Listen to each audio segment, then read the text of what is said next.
आप सभी अपने अपने स्थान पर ही खड़े होंगे क्योंकि कुछ ही पलों में राष्ट्रगान भी होगा, इसलिए आप सभी अपने अपने स्थान पर ही खड़े रहेंगे। यह अवसर ऐतिहासिक है दिल्ली की जनता के लिए, दिल्ली के लाखों करोड़ों परिवारों के लिए, लोगों के लिए। आज एक स्वर्णिम युग की शुरुआत इस देश की राजधानी दिल्ली में हो रही है देवियों सज्जनों।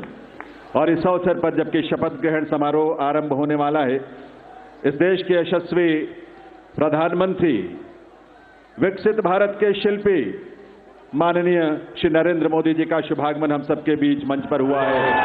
पूरी ऊर्जा के साथ, कर्तव्य भर के साथ अभिनंदन और वंदन माननीय प्रधानमंत्री महोदय का।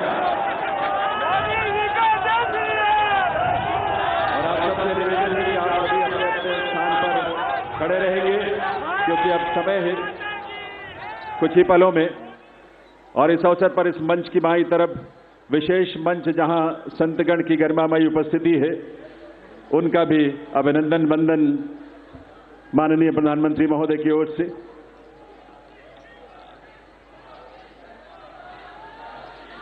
देवियों सज्जनों, राष्ट्रगान के लिए आइए, हम सब अपने अपने स्थान पर खड़े रहेंगे राष्ट्रगान के लिए। अभी थोड़ा सा वक्त है और उस वक्त तक, उस समय पर ही हम राष्ट्रगान की शुरुआत करेंगे, कार्यक्रम की शुरुआत होगी। लेकिन ये ऊर्जा और ये उल्लास आप सबका बना रहना चाहिए। वंदे वंदे वंदे भारत माता की, भारत माता की, भारत माता की। ये घोष, ये उद्घोष सिर्फ देश नहीं, सिर्फ दिल्ली नहीं, बल्कि पूरी दुनिया आज इसका साक्षी बन रही है। और आप सब जो यहाँ बैठे हैं इसका साक्षी बन रहे हैं। और आपके माध्यम से और तमाम अलग अलग प्लेटफॉर्म्स पर देश और दुनिया भर के लोग दिल्ली में इस नए इतिहास, स्वर्णिम युग की शुरुआत का साक्षी बन रहे हैं। ईश्वर की असीम कृपा से आज दिल्ली एक नए इतिहास और स्वर्णिम इतिहास की रचना के लिए आगे बढ़ रही है देवियों सज्जनों। और इसमें इस देश के और इस दिल्ली के तमाम हमारे लाखों युवा, महिलाएं, अन्नदाता, किसान, गरीब, मजदूर सभी शामिल हैं। और यह अवसर हम सब के लिए बहुत विशेष है।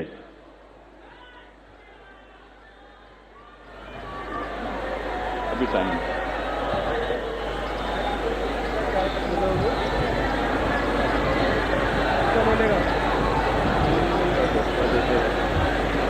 जब इस देश के करोड़ों परिवारों में जब उज्ज्वला योजना के माध्यम से गैस का कनेक्शन पहुंचता है, तो हमारी माताओं बहनों के जीवन में जो खुशी और उल्लास की किरण नजर आती है और भविष्य को लेकर एक सपना जो जागता है, वो बड़ा अद्भुत है।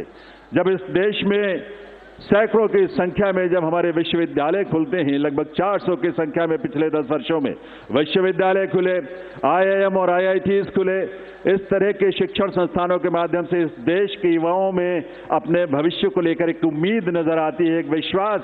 वो विश्वास जो संकल्प है माननीय प्रधानमंत्री महोदय का, सबका साथ, सबका विकास, सबका प्रयास और सबका विश्वास, ये विश्वास आज इस देश को विकसित भारत की राह पर आगे बढ़ा रहा है। और इसीलिए ये विकसित भारत की इस यात्रा में आज दिल्ली भी पूरे दिल से संकल्पों के साथ इसमें शामिल हो रही है इस रूप में। और ये डबल इंजन की सरकार इस दिल्ली शहर के और दिल्ली के राज्य में, क्षेत्र में रहने वाले हमारे लाखों परिवारों की उम्मीदों को साकार करने के लिए आज एक स्वर्णिम शुरुआत कर रही है। तो आइए इस कार्यक्रम की शुरुआत में आप सभी से निवेदन, हम सब अपने अपने स्थान पर खड़े रहते हुए राष्ट्रगान में शामिल हों।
आप सभी से अनुरोध है, आप सभी अपने अपने स्थान पर बैठें, अपना स्थान ग्रहण करें। और अब मैं अनुरोध करूंगा राष्ट्रीय राजधानी क्षेत्र दिल्ली सरकार के मुख्य सचिव श्री धर्मेंद्र कुमार जी से शपथ ग्रहण की कार्यवाही आरंभ करने के लिए। नमस्कार। मैं माननीय उपराज्यपाल महोदय से अनुरोध करता हूं कि वह मुझे शपथ ग्रहण समारोह को आरंभ करने की अनुमति प्रदान करें। मैं माननीय उपराज्यपाल महोदय से अनुरोध करता हूं कि वे गृह मंत्रालय भारत द्वारा जारी मुख्यमंत्री एवं मंत्रिपरिषद की नियुक्ति की अधिसूचना पढ़ने की अनुमति प्रदान करें। गृह मंत्रालय अधिसूचना नई दिल्ली 20 फरवरी 2025 का 891 श्रीमती राष्ट्रपति श्रीमती रेखा गुप्ता को उनके शपथ ग्रहण करने की तिथि से राष्ट्रीय राजधानी क्षेत्र दिल्ली के मुख्यमंत्री के रूप में नियुक्त करती हैं।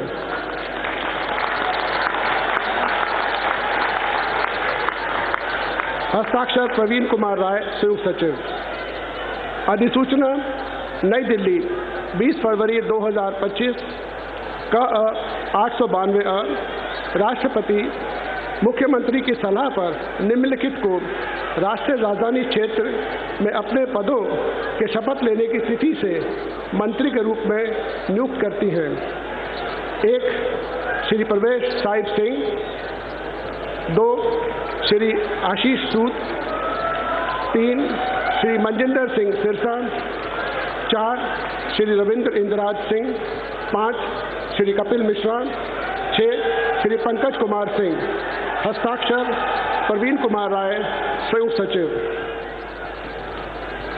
अब मैं माननीय उपराज्यपाल महोदय से श्रीमती रेखा गुप्ता को मुख्यमंत्री पद की शपथ ग्रहण कराने का अनुरोध करता हूं।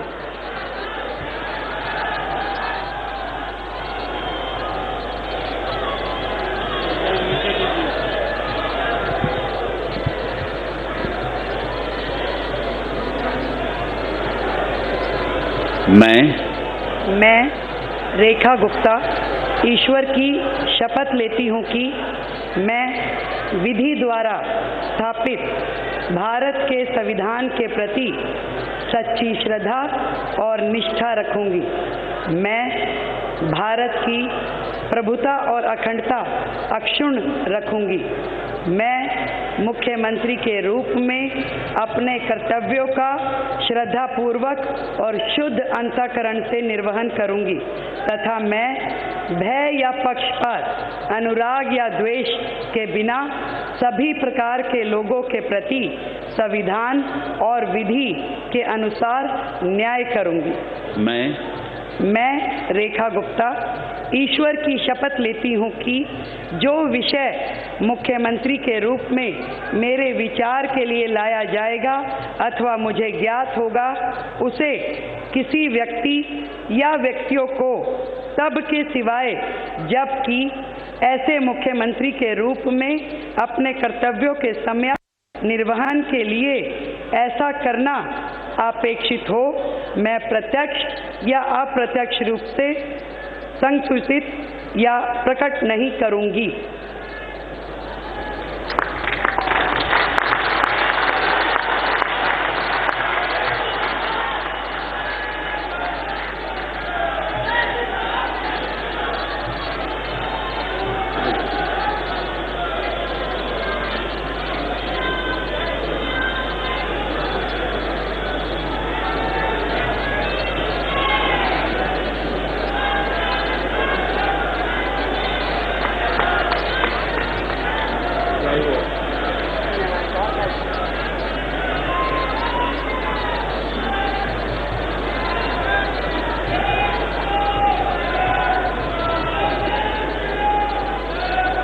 अब मैं माननीय उपराज्यपाल महोदय से मंत्रिपरिषद के सदस्यों के मंत्री पद की शपथ दिलाने का अनुरोध करता हूं। श्री प्रवेश साहिब सिंह,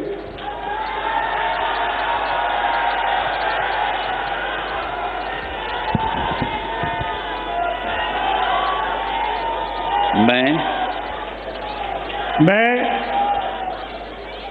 परवेज साहिब सिंह ईश्वर की शपथ लेता हूं कि मैं विधि द्वारा स्थापित भारत के संविधान के प्रति सच्ची श्रद्धा और निष्ठा रखूंगा। मैं भारत की प्रभुता और अखंडता को अक्षुण्ण रखूंगा।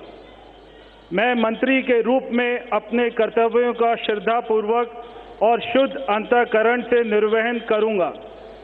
मैं भय या पक्षपात, अनुराग या द्वेष के बिना सभी प्रकार के लोगों के प्रति संविधान और विधि के अनुसार न्याय करूंगा।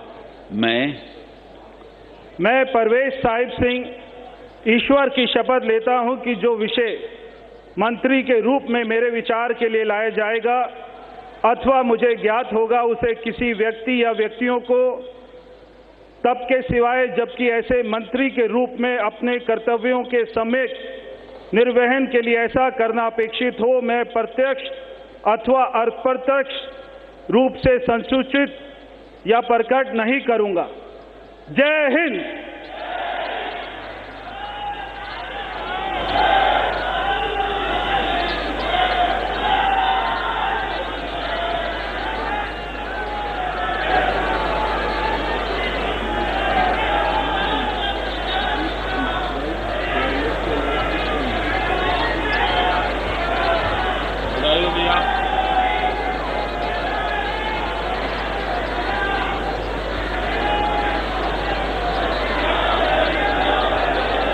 श्री आशीष सूद।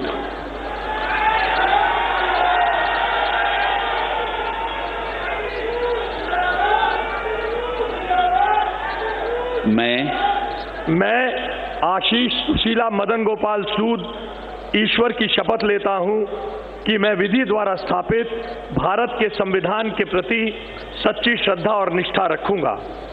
मैं भारत की प्रभुता और अखंडता को अक्षुण्ण रखूंगा। मैं मंत्री के रूप में अपने कर्तव्यों का श्रद्धापूर्वक और शुद्ध अंतःकरण से निर्वहन करूंगा तथा मैं भय या पक्षपात, अनुराग या द्वेष के बिना सभी प्रकार के लोगों के प्रति संविधान और विधि के अनुसार न्याय करूंगा।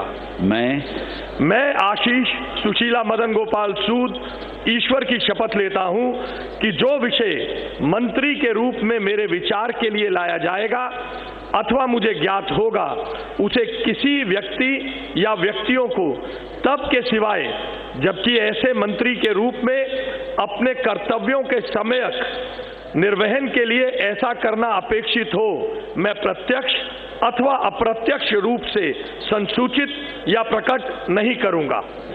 भारत माता की जय।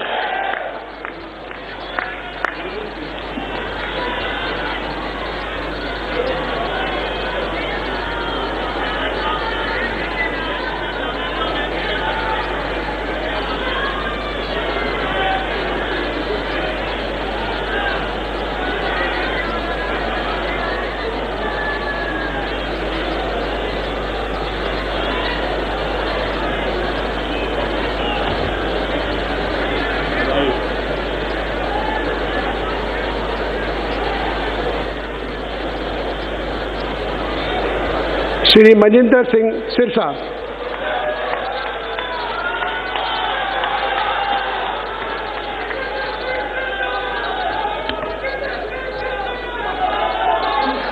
मैं ਮਨਜਿੰਦਰ ਸਿੰਘ ਸਿਰਸਾ ਪਰਮਾਤਮਾ ਦੀ ਸਹੁੰ ਚੁੱਕਦਾ ਹਾਂ ਕਿ ਕਾਨੂੰਨ ਵੱਲੋਂ ਸਥਾਪਿਤ ਭਾਰਤ ਦੇ ਸੰਵਿਧਾਨ ਲਈ ਸੱਚੀ ਸ਼ਰਧਾ ਅਤੇ ਵਫਾਦਾਰੀ ਰੱਖਾਂਗਾ। ਮੈਂ ਭਾਰਤ ਦੀ ਪ੍ਰਭੁਤਾ ਅਤੇ ਅਖੰਡਤਾ ਬਰਕਰਾਰ ਰੱਖਾਂਗਾ। ਮੈਂ ਮੰਤਰੀ ਦੇ ਰੂਪ ਵਿੱਚ ਆਪਣੇ ਕਾਰਜਾਂ ਦਾ ਨੈਤਿਕ ਤੌਰ ਤੇ ਸ਼ਰਧਾਪੂਰਵਕ ਜ਼ਿੰਮੇਵਾਰੀ ਨਿਭਾਉਂਦੇ ਅਤੇ ਮੈਂ ਡਰ, ਪੱਖਪਾਤ, ਵੈਰ, ਵਿਰੋਧ ਤੋਂ ਬਿਨਾਂ ਸਾਰੇ ਲੋਕਾਂ ਦੇ ਪ੍ਰਤੀ ਸੰਵਿਧਾਨ ਅਤੇ ਕਾਨੂੰਨ ਮੁਤਾਬਕ ਨਿਆਂ ਕਰਾਂਗਾ। ਮੈਂ ਮਨਜਿੰਦਰ ਸਿੰਘ ਸਿਰਸਾ ਪਰਮਾਤਮਾ ਦੀ ਸਹੁੰ ਚੁੱਕਦਾ ਹਾਂ ਕਿ ਜੋ ਵੀ ਵਿਸ਼ਾ ਮੰਤਰੀ ਦੇ ਰੂਪ ਵਿੱਚ ਮੇਰੇ ਵਿਚਾਰ ਅਧੀਨ ਲਿਆਂਦਾ ਜਾਏਗਾ ਜਾਂ ਮੈਨੂੰ ਪਤਾ ਹੋਏਗਾ, ਉਸ ਨੂੰ ਕਿਸੇ ਵਿਅਕਤੀ ਜਾਂ ਵਿਅਕਤੀਆਂ ਨੂੰ ਜਦੋਂ ਤੱਕ ਅਜਿਹਾ ਵਿਸ਼ਾ ਮੰਤਰੀ ਦੇ ਰੂਪ ਵਿੱਚ ਆਪਣੀਆਂ ਜ਼ਿੰਮੇਵਾਰੀਆਂ ਨਿਭਾਉਂਦੇ ਹੋਏ ਲਾਜ਼ਮੀ ਨਾ ਹੋਵੇ, ਮੈਂ ਸਿੱਧੇ ਜਾਂ ਅਸਿੱਧੇ ਰੂਪ ਵਿੱਚ ਕਿਸੇ ਨੂੰ ਦੱਸਾਂਗਾ ਨਹੀਂ ਅਤੇ ਨਾ ਹੀ ਪ੍ਰਗਟ ਕਰਾਂਗਾ। ਭਾਰਤ ਮਾਤਾ ਕੀ। ਵਾਹਿਗੁਰੂ ਜੀ ਕਾ ਖਾਲਸਾ, वाहिगुरु जी की फतेह।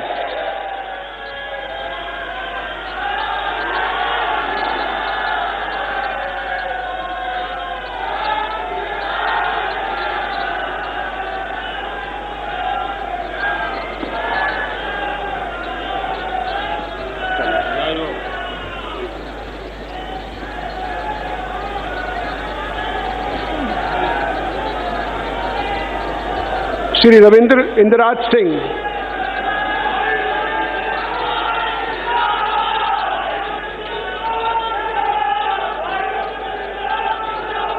मैं रविंद्र इंद्राज सिंह ईश्वर की शपथ लेता हूं कि मैं विधि द्वारा स्थापित भारत के संविधान के प्रति सच्ची श्रद्धा और निष्ठा रखूंगा। मैं भारत की प्रभुता और अखंडता अक्षुण्ण रखूंगा।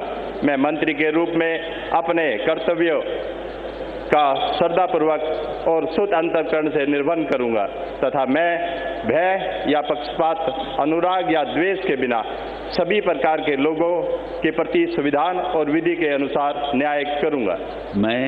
मैं रविंद्र इंद्राज सिंह ईश्वर की शपथ लेता हूं कि जो विषय मंत्री के रूप में मेरे विचार के लिए लाया जाएगा अथवा मुझे ज्ञात होगा उसे किसी व्यक्ति या व्यक्तियों को तब के सिवाय जबकि ऐसे मंत्री के रूप में अपने कर्तव्यों के सम्यक निर्वहन के लिए ऐसा करना अपेक्षित हो मैं प्रत्यक्ष अथवा अप्रत्यक्ष रूप से संसूचित या प्रकट नहीं करूंगा। जय श्री राम।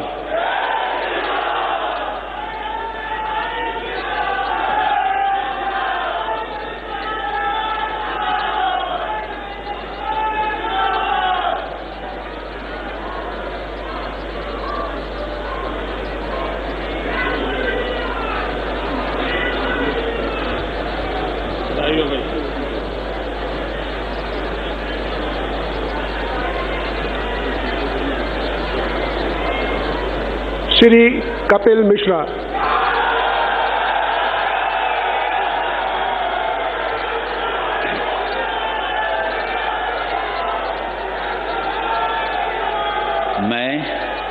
मैं कपिल मिश्रा ईश्वर की शपथ लेता हूं कि मैं विधि द्वारा स्थापित भारत के संविधान के प्रति सच्ची श्रद्धा और निष्ठा रखूंगा। मैं भारत की प्रभुता और अखंडता अक्षुण्ण रखूंगा।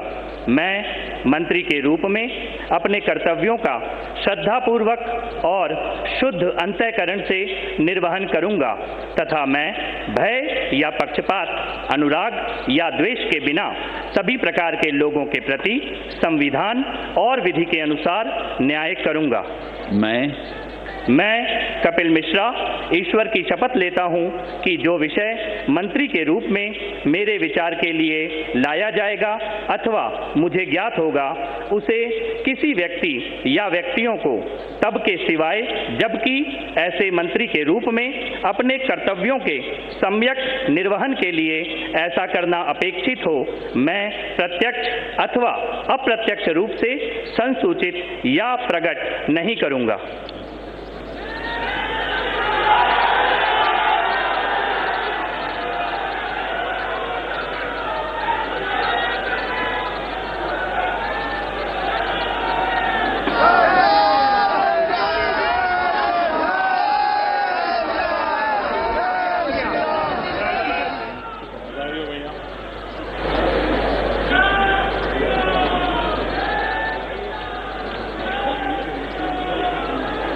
श्री पंकज कुमार सिंह,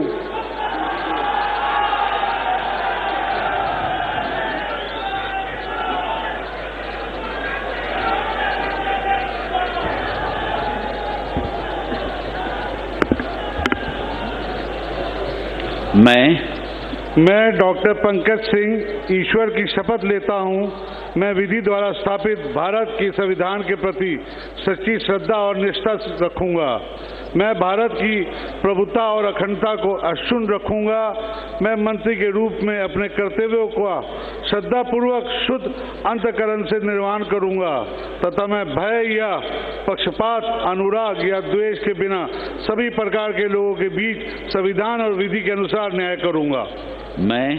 मैं डॉक्टर पंकज कुमार सिंह ईश्वर की शपथ लेता हूं कि जो विषय मंत्री के रूप में मेरे विचार के लिए लाया जाएगा अथवा मुझे ज्ञात होगा उसे किसी व्यक्ति या व्यक्तियों को तब तक सिवाय जबकि ऐसे मंत्री के रूप में अपने कर्तव्यों के सम्यक निर्वहन के लिए ऐसा करना अपेक्षित हो, मैं प्रत्यक्ष अथवा अप्रत्यक्ष रूप से संसूचित या प्रकट नहीं करूंगा। जय सिया राम।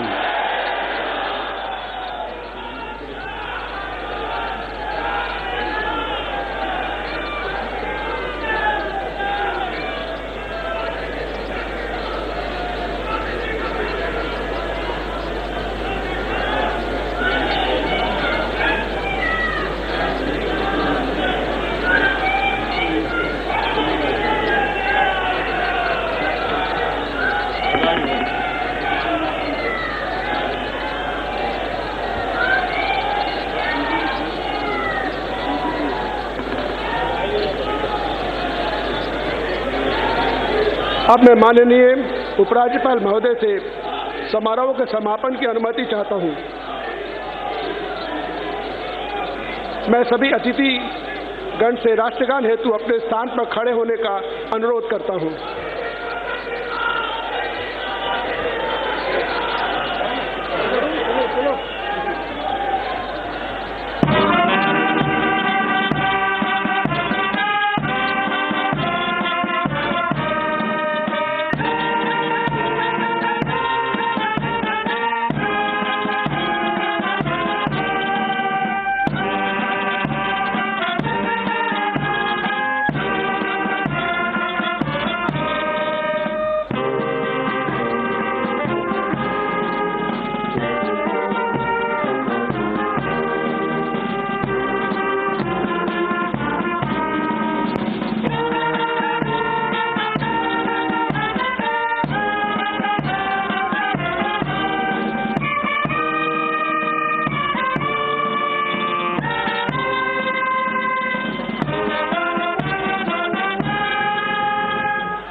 सब मिलकर घोष करेंगे, भारत माता की, भारत माता की, भारत माता की, वंदे वंदे वंदे। दिल्ली के नए नेतृत्व को और नए मंत्रियों को आप सबके करतल ध्वनि के साथ ये नया दायित्व जिसकी आज शुरुआत होने जा रही है, आप सबके विश्वास के साथ, आप सबके सहयोग के साथ अपना आशीर्वाद जरूर दीजिए, करतल ध्वनि के साथ अपनी शुभकामनाएं दीजिए। ये दिल्ली उन दिल वालों के जिन्होंने आज का दिन हमें दिखाया है और आज के दिन से एक नई यात्रा वो शुरू हो रही है जो इस देश के यानी विकसित भारत की यात्रा में उसके केंद्र में एक महत्वपूर्ण भूमिका देश की राजधानी के रूप में दिल्ली निभाने के लिए तैयार भी है, तत्पर भी है और आप सबकी ऊर्जा, आपके संकल्पों को इसी रूप में साकार होने का अवसर मिलेगा। एक बार करतल ध्वनि के साथ आभार माननीय प्रधानमंत्री महोदय का, आप सबके करतल ध्वनि के साथ बहुत बहुत आभार माननीय श्री नरेंद्र मोदी जी का, उनकी गरिमामयी उपस्थिति के लिए, उनके नेतृत्व के लिए, उनके उस विजन के लिए जो आज विकसित भारत के रूप में साकार हो रहा है। इसके साथ ही इस मंच पर गरिमामयी उपस्थिति माननीय केंद्रीय गृह एवं सहकारिता मंत्री आदरणीय श्री अमित शाह जी, माननीय केंद्रीय रक्षा मंत्री राजनाथ सिंह जी एवं अन्य सभी मंत्रीगण का बहुत बहुत आभार। आभार के लिए आपकी तालियों की दरकार है, आपकी तालियों की गूंज यहां तक आनी चाहिए। इस मंच पर आज इस कार्यक्रम में विभिन्न राज्यों के बहुत ही गरिमामयी उपस्थिति जिनकी रही, माननीय मुख्यमंत्रीगण, उप मुख्यमंत्रीगण, माननीय मंत्रीगण जिन्होंने अलग अलग राज्यों का प्रतिनिधित्व किया, हमारे माननीय सांसद और विधायकगण, अलग अलग क्षेत्रों की वो तमाम विभूतियां और उसके साथ साथ बाई मंच पर जो संत गणों की गरिमामयी उपस्थिति रही है, जिनका आशीर्वाद हम सबको मिलता है, आज भी मिल रहा है, उनका भी बहुत बहुत आभार, उनका भी बहुत बहुत अभिनंदन। आज के इस आयोजन के माध्यम से दिल्ली की नए युग की स्वर्णिम युग का ये दिन जो हम सब आतुरता से जिसकी प्रतीक्षा कर रहे थे, उसकी शुरुआत इस रूप में हुई है आप सबकी गरिमामयी उपस्थिति में। तो आप सब Well, that was the oath-taking ceremony of Rekha Gupta. Going across to my colleague Riyanka, joining us live from Ramlila Maidan. Riyanka, the oath-taking is done. 6 ministers along with Rekha Gupta have also been sworn in. And their next, or rather the first priority, is to visit Yamuna Ghat. Well, of course, we have in fact witnessed that significant of a grand oath-taking ceremony now culminating with Rekha Sharma taking oath as the Chief Minister of Delhi alongside Parvesh Ravindra Singh, Kapil Mishra and Pankaj Kumar. The leaders have now slowly moved out of the stage. And the next step, as we know from our sources, that this a new cabinet under the leadership of Rekha Gupta as the Chief Minister will be first moving to the Yamuna. They will take note of the situation there, because remember, cleaning of Yamuna was one of the biggest pulse of the ground that we had gotten during the elections, during the polling day. People wanted to see Yamuna. In fact, Kejriwal had promised the people for the last 10 years that clean Yamuna is something that needs to be given out. But this is BJP's topmost agenda. As the Council of Ministers, as the Delhi cabinet has been now formed, it is going to be the first agenda of the day of first agenda of the Delhi. Note of the entire situation. They will be talking out plans how to clean the Yamuna and of course other subjects of work that will be followed by that. But for now, it was indeed a grand oath-taking ceremony which had the presence of Prime Minister Modi, Union Home Minister Amit Shah, Defence Minister Raj Niwas, and all the Union Cabinet Ministers, in fact the Chief Ministers of the NDA rules. Grand event which is now culminated, and slowly all of the leaders have proceeded towards the exit gate, and so is the crowd slowly moving towards the exit gate. So now the new Delhi government has formed, and it is going to be on its own to make Delhi a better place and make India a developed nation.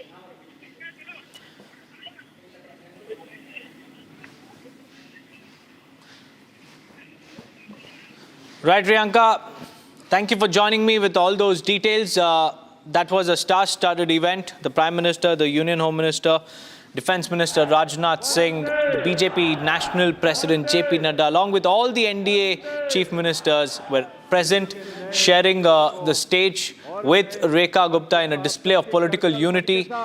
And the moment will go down in history as Rekha Gupta took oath as the next Chief Minister of the national capital.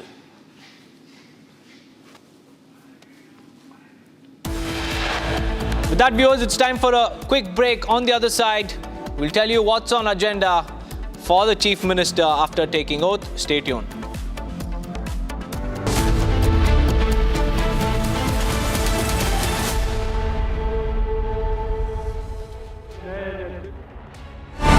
The Limitless India Youth Hackathon. Call for entries. Category 2. Reclaiming history, culture and tradition. Janani Janma Bhumischa Swargadapi Gariyasi. It is indeed a big moment of fortune and pride that we are all a part of this Bharata Desham. Reclaiming our Indian history, culture and tradition is one of the very many areas that this hackathon is being organized.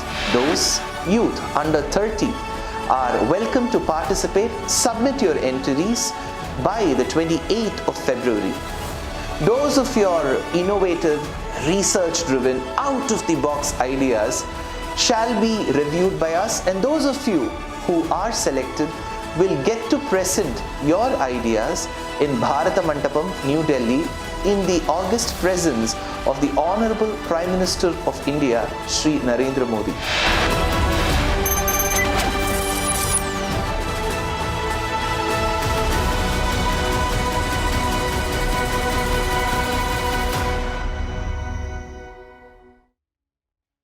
इसको घर पे लगाओगे तो शादी का तो पता नहीं, पर घर पक्का नहीं टूटेगा। रुंगटा नहीं तो घर स्ट्रॉन्ग नहीं। रुंगटा स्टील TMT बार एकदम सॉलिड। पहाड़ों में एक हाइकिंग शिप भी बन सकती है। Amity has been ranked India's #1 private university in the recently released Education World Rankings, a testimony to Amity's globally benchmarked standards in education.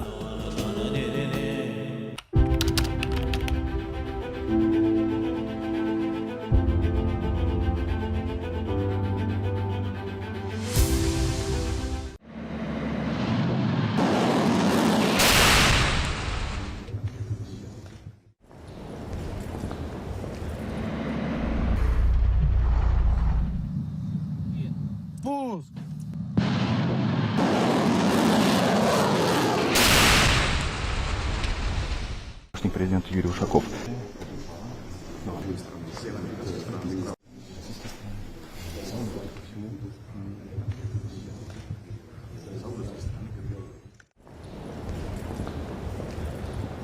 And I've been saying that we're going to do split here between these two parties as the former president sees now.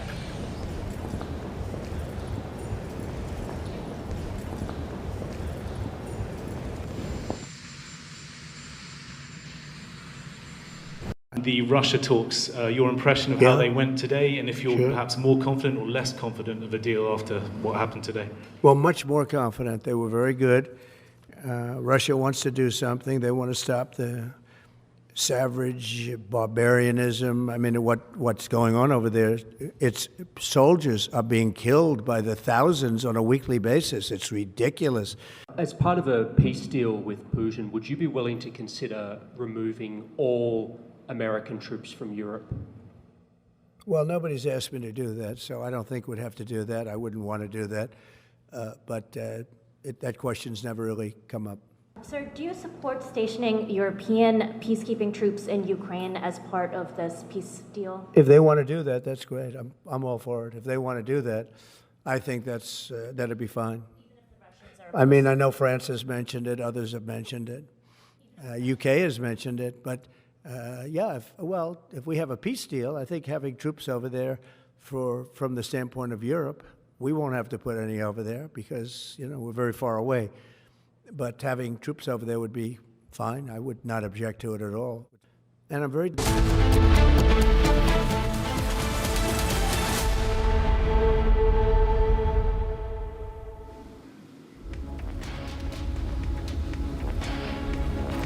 US President Donald Trump has reacted to $21 million aid.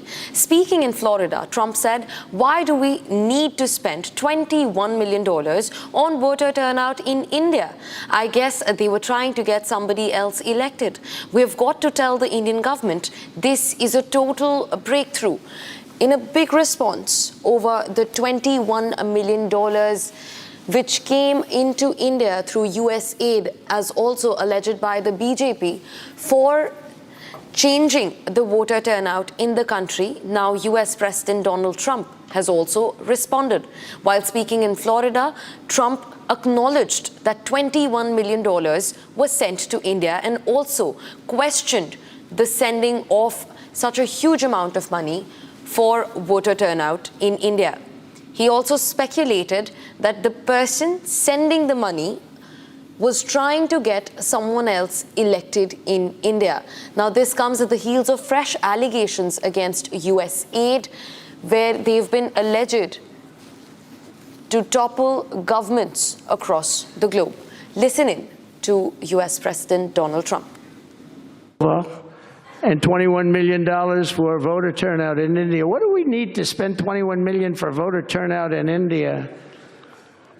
Wow, $21 million. I guess they were trying to get somebody else elected. Well, we ought to tell the Indian government, because when we hear that Russia spent about $2 in our country, it was a big deal, right? They took some internet ads for $2,000. This is a total breakthrough. $21 million for India elections. Viewers, you just heard US President Donald Trump, who acknowledged that indeed $21 million were pumped into India from the US aid to change the nature of the voter turnout and get someone else elected. Now, this comes fresh at the heels of multiple allegations against USAID, where they've been alleged of trying to influence voting and elections across the globe to topple governments that have a stronghold in various countries across the globe.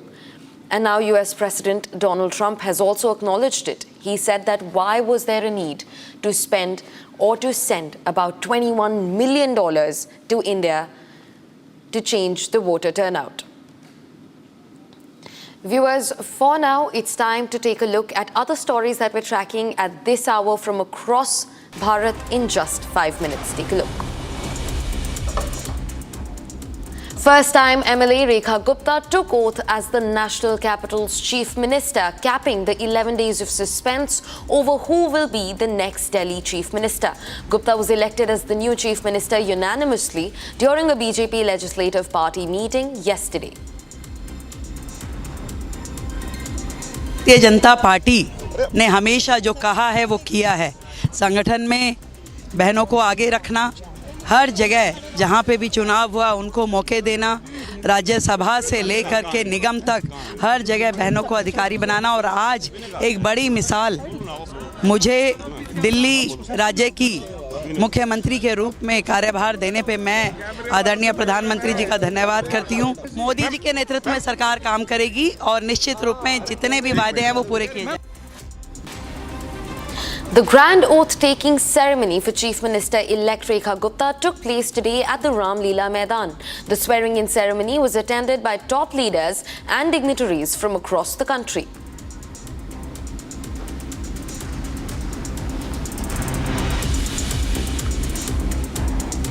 Following the death of a 20-year-old engineering student, a 3-member high-level committee has been constituted by the Odisha government, which visited the KIIT campus to probe into the matter. The committee includes office holders from Home Ministry, Women and Child Development and Education Department. The committee held discussions with various stakeholders on the matter. As per the direction of the state government, we have visited the campus, including the hostel and other areas also we are visiting. And we will submit our report appropriately to government. We have also met the Nepal delegation. We had a discussion. And the state government is fully committed to take action as per law. The National Investigation Agency, along with the assistance of the local police, have arrested 3 more accused linked to the Visakhapatnam espionage case. The accused were allegedly sharing sensitive information with the terror organization ISIS. The accused have since been detained, bringing the total arrest count to 8 as further investigation continues. Following the state government's decision to reduce working hours for Muslim forces during Ramadan, Telangana Minister Poonam Prabhakar defended the special provisions, citing that they have existed for the past 25 years now. A row erupted over the decision as the minister criticized the BJP for politicizing the move, while BJP hit back at Telangana and Andhra Pradesh governments for appeasement politics. ये ऐसी नई बात नहीं है। आज ही तेलंगाना कांग्रेस सरकार ऐसा कोई जीवो निकाला है, कोई सर्कुलर निकाला, ऐसा नहीं है। ये महीना रमजान का महीने में हर साल में जब यूनाइटेड स्टेट्स में भी, यूनाइटेड तेलंगाना आंध्र प्रदेश में भी होता था, अभी भी आंध्र प्रदेश में हमारा से पहले जीवो निकाला है। तो इसमें राजनीति करने का बंद करो और आगे सोच करे, तेलंगाना डेवलपमेंट करे, तरक्की करे और आगे बढ़े। 3 members of a family were injured in a car crash while rushing home following the death of 3 of their family members. 2 women and a teenage girl were found dead in Kolkata's Tangra area. Though it remains unclear whether it was a suicide or a murder, further probe is underway. ये अभी कहना मुश्किल है जब तक postmortem की report नहीं मिल जाती कि मर्डर है कि सुसाइड है या दोनों का कुछ मिक्सअप है, क्या है exactly postmortem report and further यदि विसरा का जांच कराना पड़ेगा तो विसरा की जांच और पोस्टमार्टम रिपोर्ट के बाद ही पता चलेगा एग्जैक्टली क्या हुआ। हम लोग पुलिस जो है हर एंगल से उसको देख रही है, फाइनेंशियल एस्पेक्ट प्लस और कोई यदि कोई डिस्प्यूट है या कोई और कारण है वो सब वेरीफाई करके देखा जा रहा है। तो इसलिए Viewers, getting in some fresh breaking news where Hamas is releasing the bodies of 4 hostages in a while. It includes a 9-month-old baby, a 4-year-old child, and an 83-year-old man and a 32-year-old woman. Red Cross vehicles have arrived at the Gaza Strip where Hamas is to hand over the remains of the 4 Israeli hostages. These are the live visuals on your screens. A sea of people and multiple vehicles, Red Cross vehicles that have arrived at the Gaza Strip where Hamas is to hand over the bodies of 4 hostages who died while in captivity for over 477 days in the Gaza Strip at the hands of the militant group Hamas. This includes a 9-month-old baby's body, a 4-year-old child, a 32-year-old woman, and also an 83-year-old man. This comes as the truce deal between Israel and Hamas has reached its 5th stage. And earlier, hostages were also released by Hamas, while Palestinian prisoners were released from the side of Israel. And today, in just moments from now, Hamas will be releasing the bodies of 4 Israeli hostages. Red Cross vehicles have arrived at the Gaza Strip at the location in West Bank where the exchange is supposed to happen. Hamas will hand over the dead bodies of the 4 hostages who've been in captivity for over 477 days now and died in Hamas's captivity at the Gaza Strip. This is a continuation of what unfolded on the 7th of October in 2023. These are the live visuals on your screens. You can see Hamas militants standing firm with arms and Palestinian people, a sea of Palestinian people standing near the Hamas militants. In fact, vehicles of the Red Cross have also arrived at the Gaza Strip, and just in moments from now, Hamas will be releasing the remains of hostages, at least 4 of them. This includes a 32-year-old woman, a 9-month-old baby, a 4-year-old child, and an 83-year-old man. These visuals are live from Khan Yunis in the Gaza Strip, where Hamas is set to return the remains of 4 Israeli hostages in just moments from now.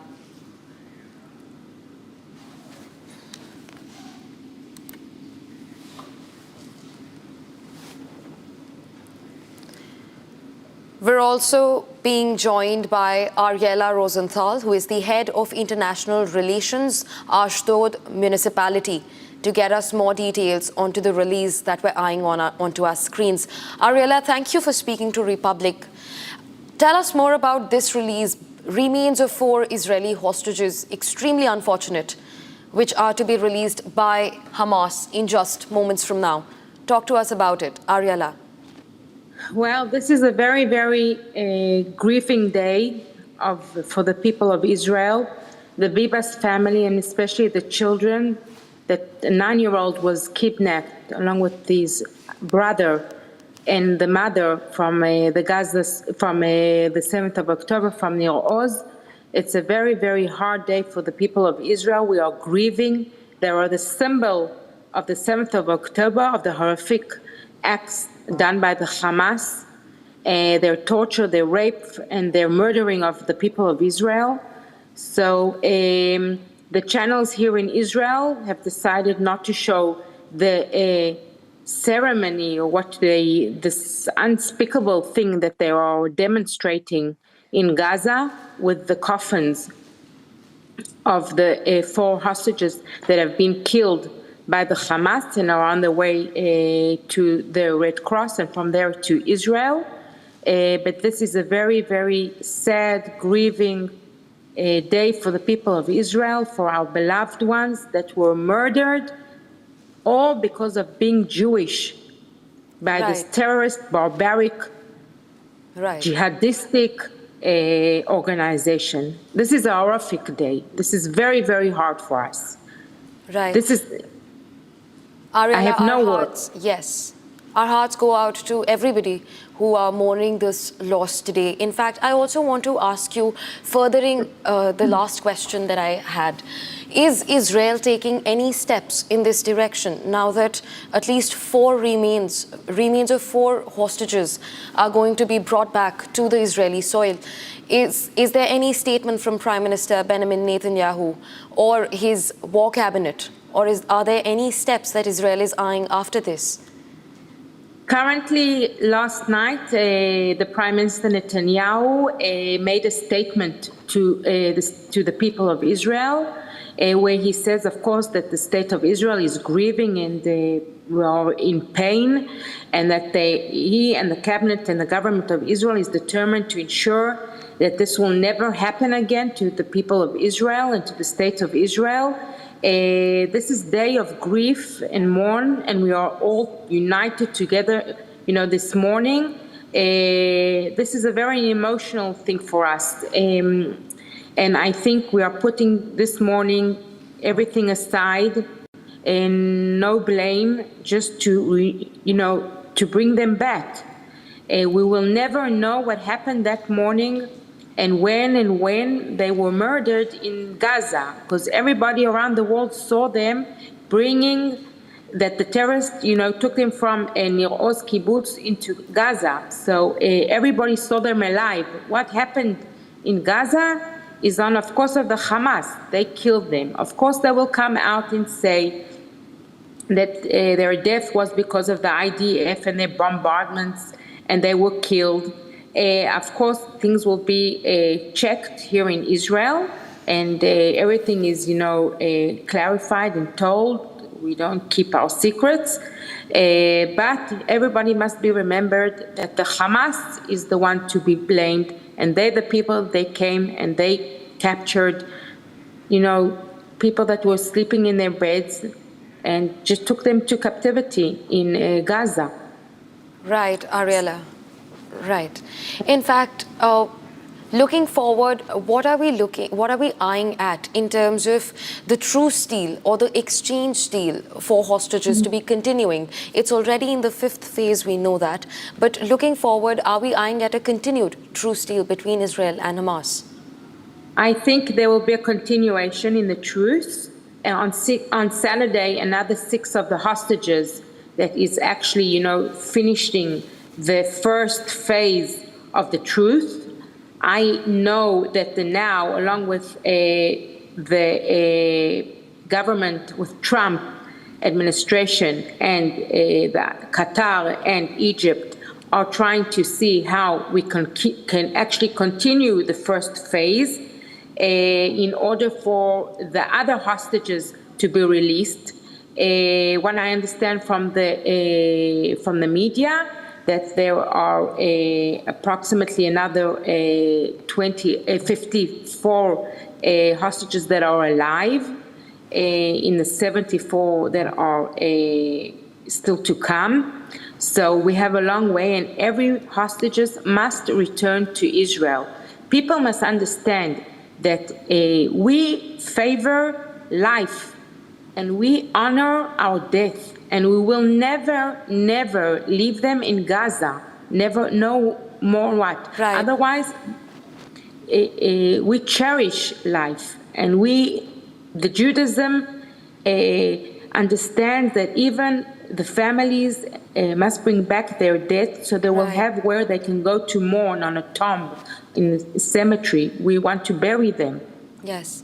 Ariella, just hold your thought there just for a moment. Viewers, these are the live visuals on your screens where coffins that are carrying the remains of the 4 hostages are being transported and are being carried till the Red Cross vehicles that are waiting in Khan Yunis in the Gaza Strip. Live visuals on your screens. Unfortunate that remains of 4 hostages are today being returned to the Israeli soil from Hamas militants.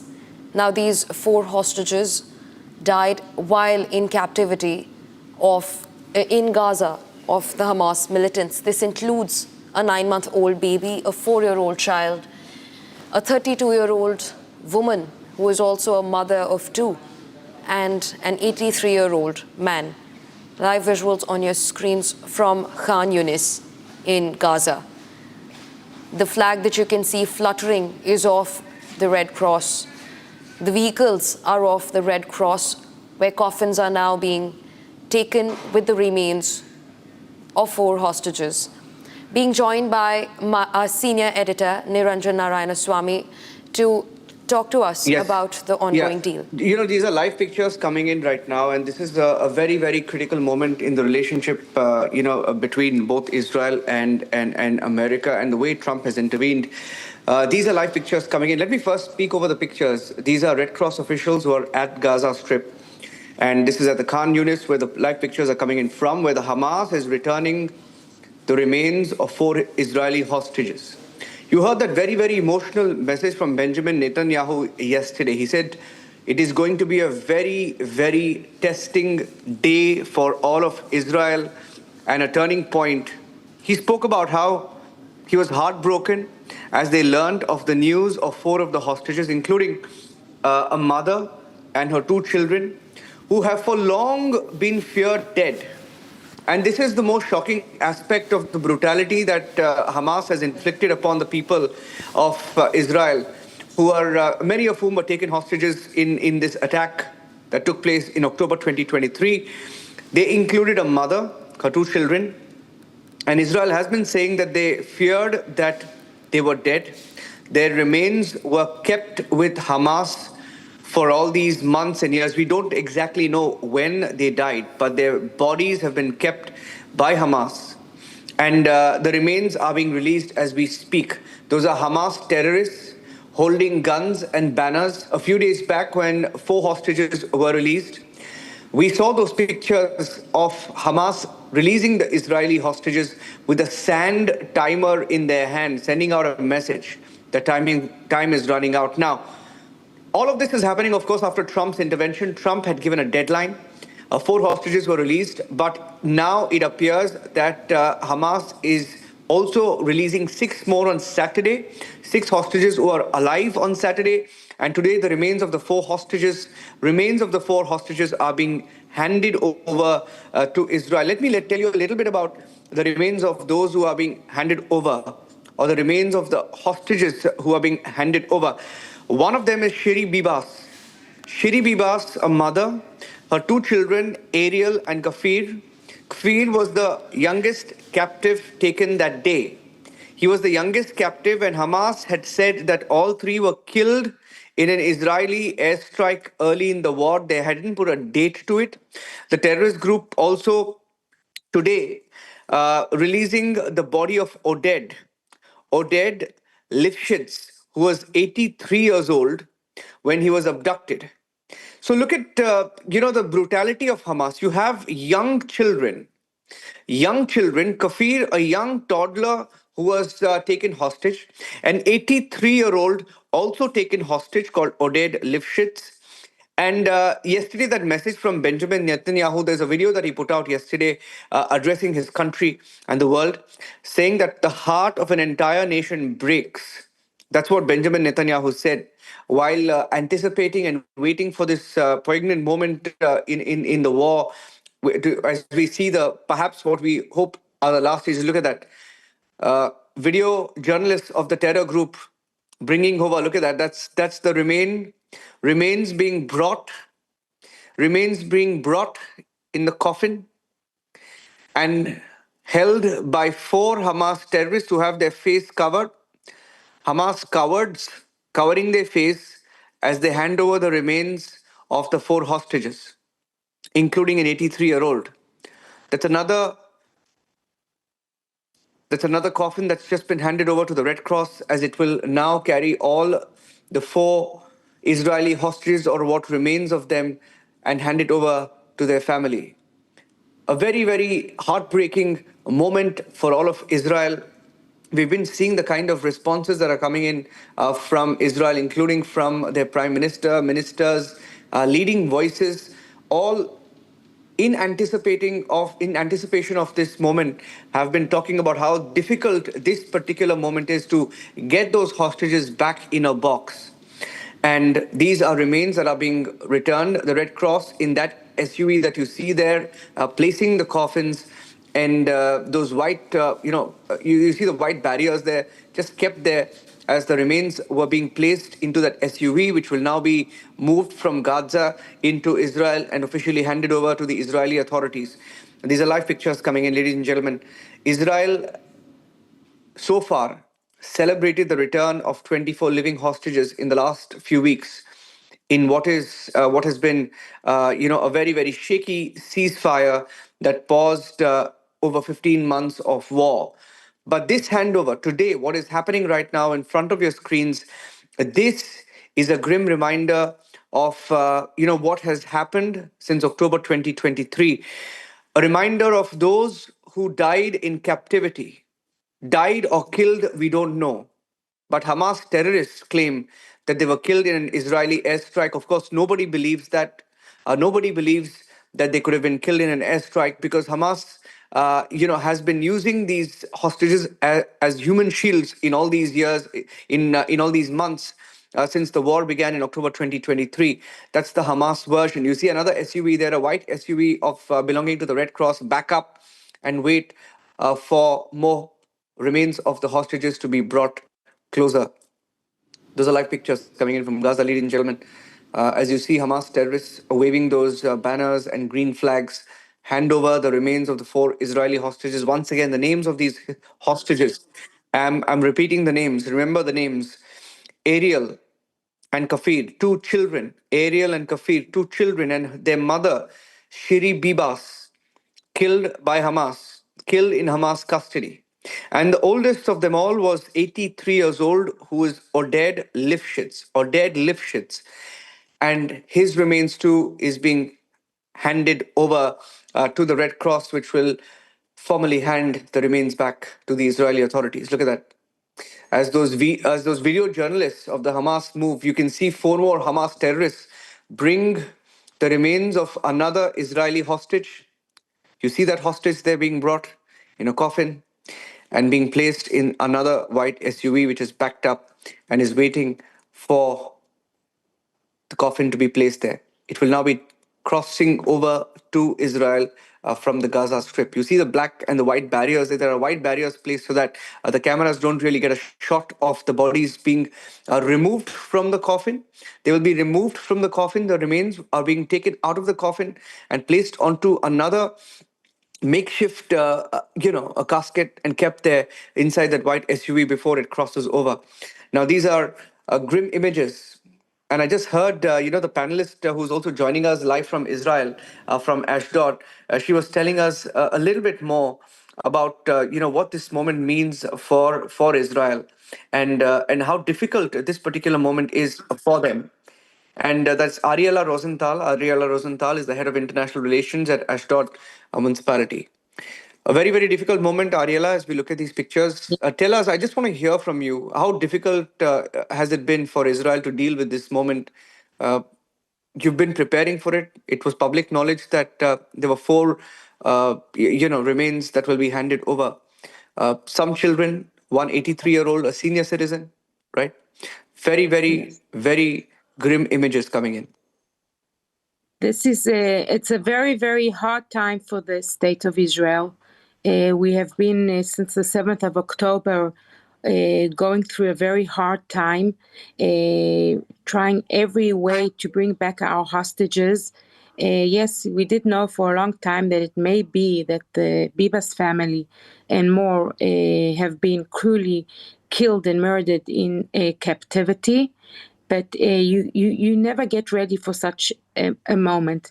I want you to understand, if you look how we cherish life, and we try to, and we raise up our children with morals of love and understanding and accepting the other. Israel is a multicultural country that it cherishes and praises life.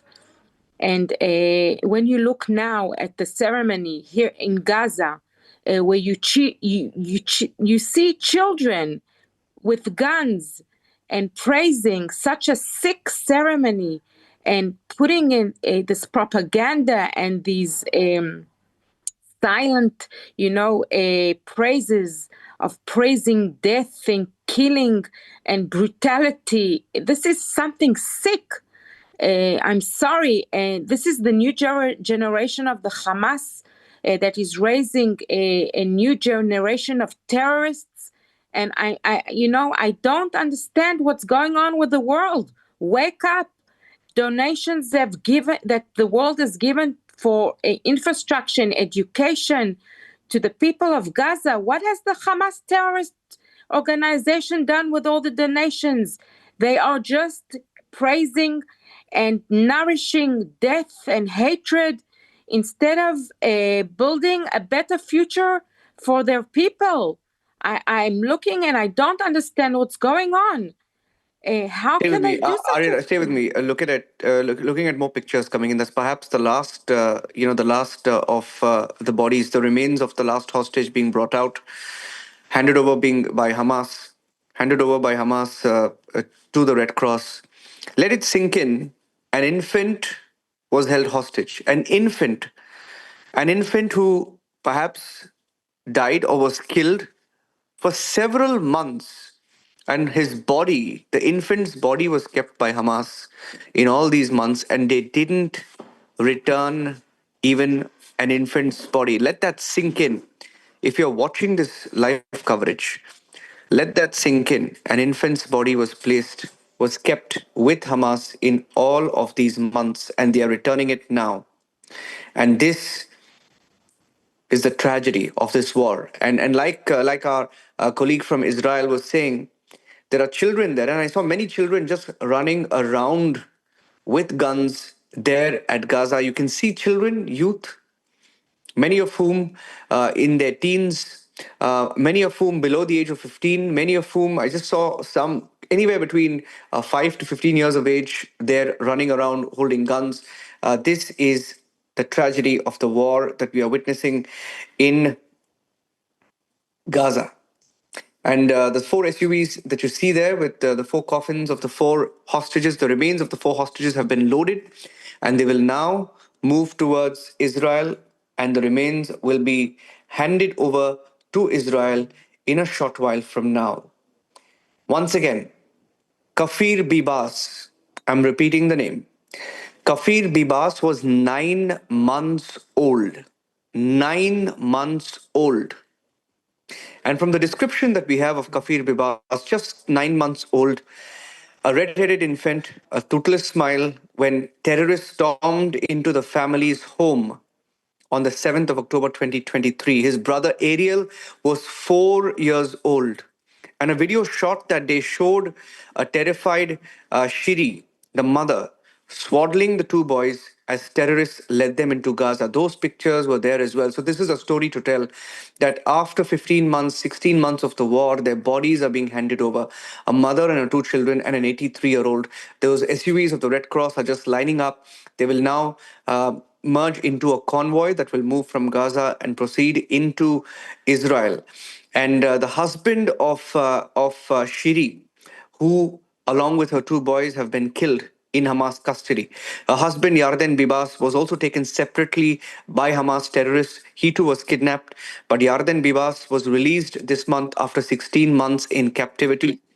And relatives in Israel were clinging on to hope in all these months, marking the first and the second birthdays of the 9-year-old infant who was 9-month-old, I beg your pardon, when he was picked up by Hamas, kidnapped by Hamas. And the Bibas family had said that it would wait for identification procedures before acknowledging that it was indeed their loved ones who were dead. We don't know whether it is actually their loved ones or what is being claimed by the Hamas. And, to show solidarity. Supporters throughout Israel have worn orange, showing solidarity with the family. A reference to the two boys and the physical appearance. They had red hair, and a popular children's song was written in their honor. We're taking a short break here on Republic TV, but those are the pictures of the remains of the 4 Israeli hostages. They were killed in Hamas custody. Hamas terrorists didn't spare a 9-month-old, a 4-year-old, an 83-year-old, and a mother of the 2 children. They are returning to Israel in caskets, in 4 coffins. Taking a break.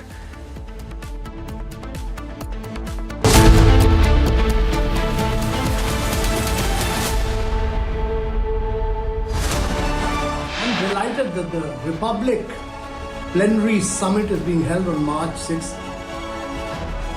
I've been a participant in the summit in earlier years. It's a remarkable event. I wish it all the best and all success.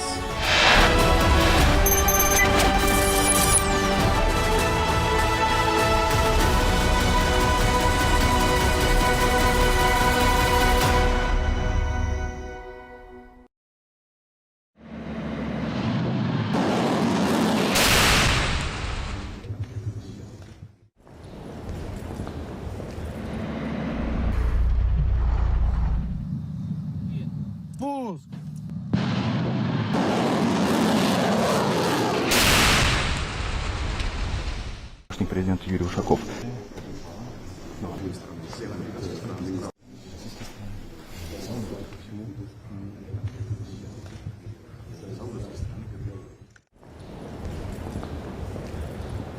And I've been saying that we're going to do split here between these two parties as the former president sees it now.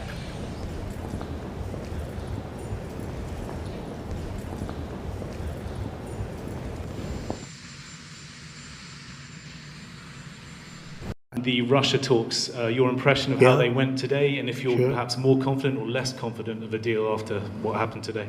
Well, much more confident. They were very good. Russia wants to do something. They want to stop the savage barbarianism. I mean, what's going on over there? It's soldiers are being killed by the thousands on a weekly basis. It's ridiculous. As part of a peace deal with Putin, would you be willing to consider removing all American troops from Europe? Well, nobody's asked me to do that, so I don't think we'd have to do that. I wouldn't want to do that. But that question's never really come up. Sir, do you support stationing European peacekeeping troops in Ukraine as part of this peace deal? If they want to do that, that's great. I'm all for it. If they want to do that, I think that'd be fine. I mean, I know France has mentioned it. Others have mentioned it. UK has mentioned it. But if we have a peace deal, I think having troops over there from the standpoint of Europe, we won't have to put any over there because, we're very far away. But having troops over there would be fine. I would not object to it at all. And I'm very disappointed. I hear that, they're upset about not having a seat. Well, they've had a seat for 3 years.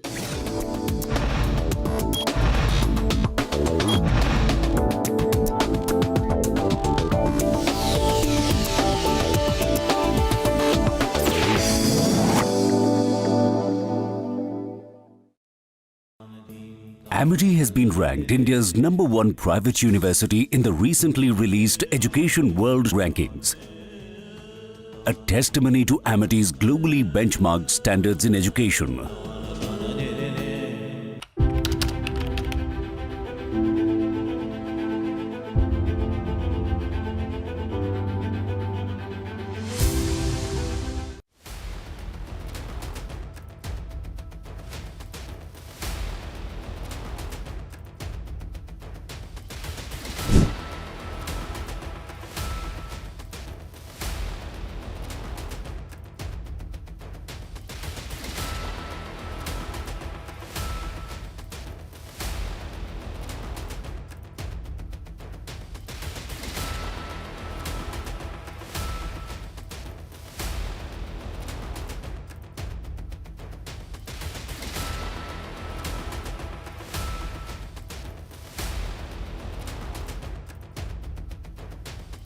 Se acordó el recibir 299 personas que venían de Estados Unidos para que fueran repatriados a sus respectivos países de orígenes y que esto se iba a hacer a través de la Organización Internacional de las Migraciones y el ACNUR, ambas oficinas de Naciones Unidas.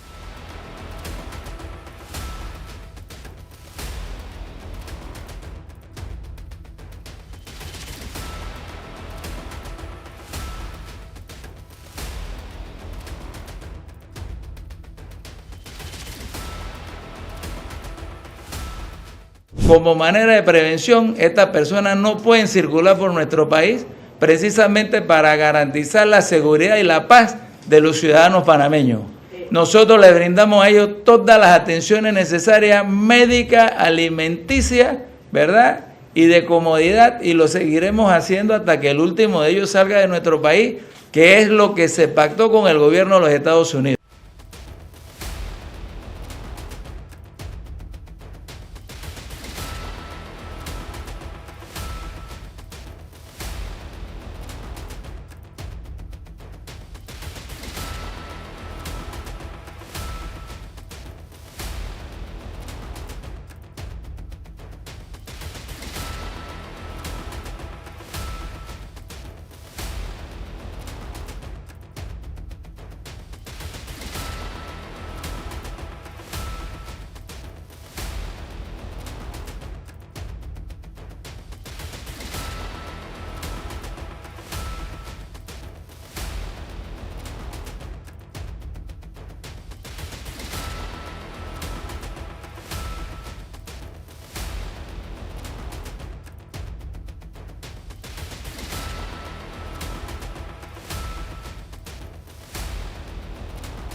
The Limitless India Youth Hackathon. Call for entries.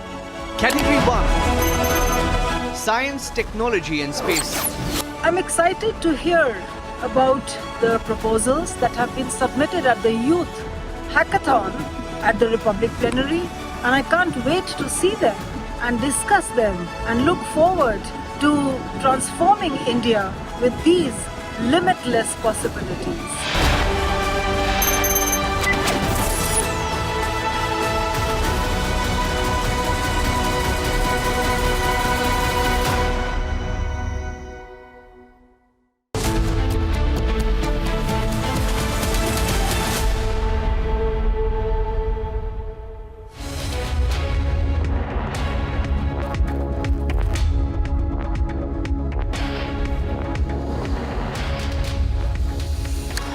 Good afternoon, viewers. You're watching Republic TV, and I am Rakshita Mishra with you on Live and Breaking. Let's take a quick look at all the headlines at this hour. मैं रेखा गुप्ता ईश्वर की शपथ लेती हूँ कि मैं विधि द्वारा स्थापित भारत के संविधान के प्रति सच्ची श्रद्धा और निष्ठा रखूंगी. Rekha Gupta takes oath as the Delhi Chief Minister, administered the oath administered by Delhi Lieutenant Governor V.K. Saxena in presence of Prime Minister Narendra Modi, Home Minister Amit Shah and the NDA Chief Ministers.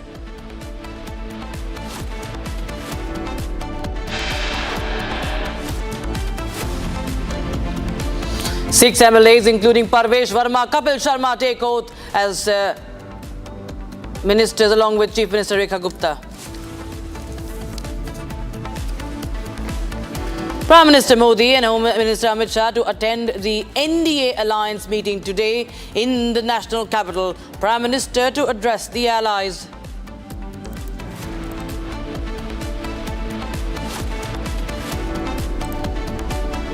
Palestinian terror group Hamas returns the remains of 4 Israeli hostages, including a mother and her 2 children.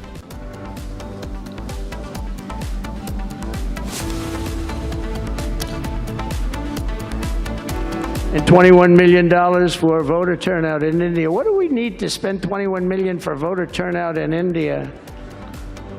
Wow, $21 million. I guess they were trying to get somebody else elected. Well, we ought to tell the Indian government. Trump gets on the $21 million US aid controversy, says need to tell the Indian government.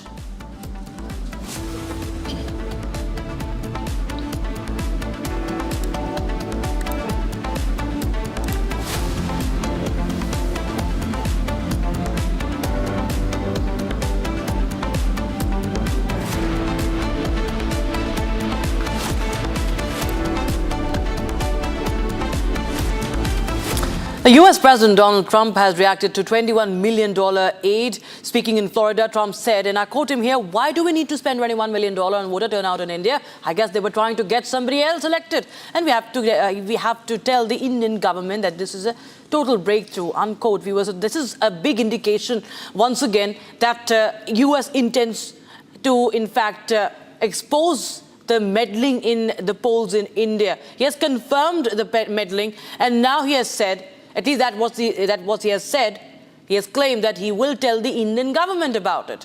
And he also says that it seems they were trying to get someone else elected. So this entire role of the deep state, viewers, is coming to the surface layer by layer. It's all being unpeeled. We are seeing how the US government, the US president is out in the open, calling out the role of deep state and the interference, the foreign interference in India and of course in other countries as well, has been confirmed by the US now.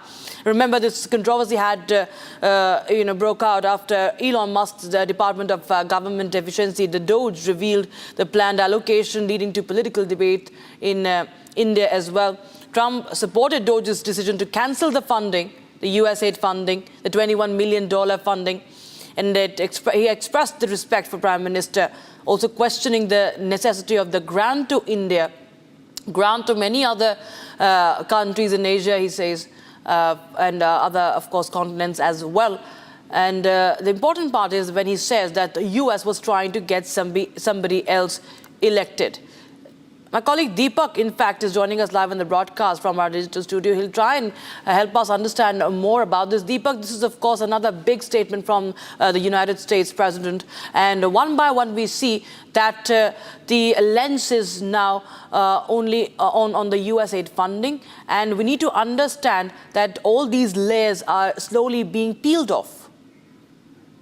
That's right, Rakshita. Ever since the Department of Government Efficiency cut out funding on various, fronts, one of the most prominent, aspects that came to light was the fact that $21 million was being spent on influencing voter turnout. And US President Donald Trump has also said that this is a big development, it's a big breakthrough, and that the Indian government must be informed about it. So let's help our viewers understand what Donald Trump was telling us and also what this means. Because $21 million, as claimed by the DOGE report, goes on to clearly show that there was indeed foreign meddling in Indian elections. And this funding was given to influence the voter turnout. And Donald Trump clearly says that there was a bid to replace the ruling dispensation. That means they wanted somebody else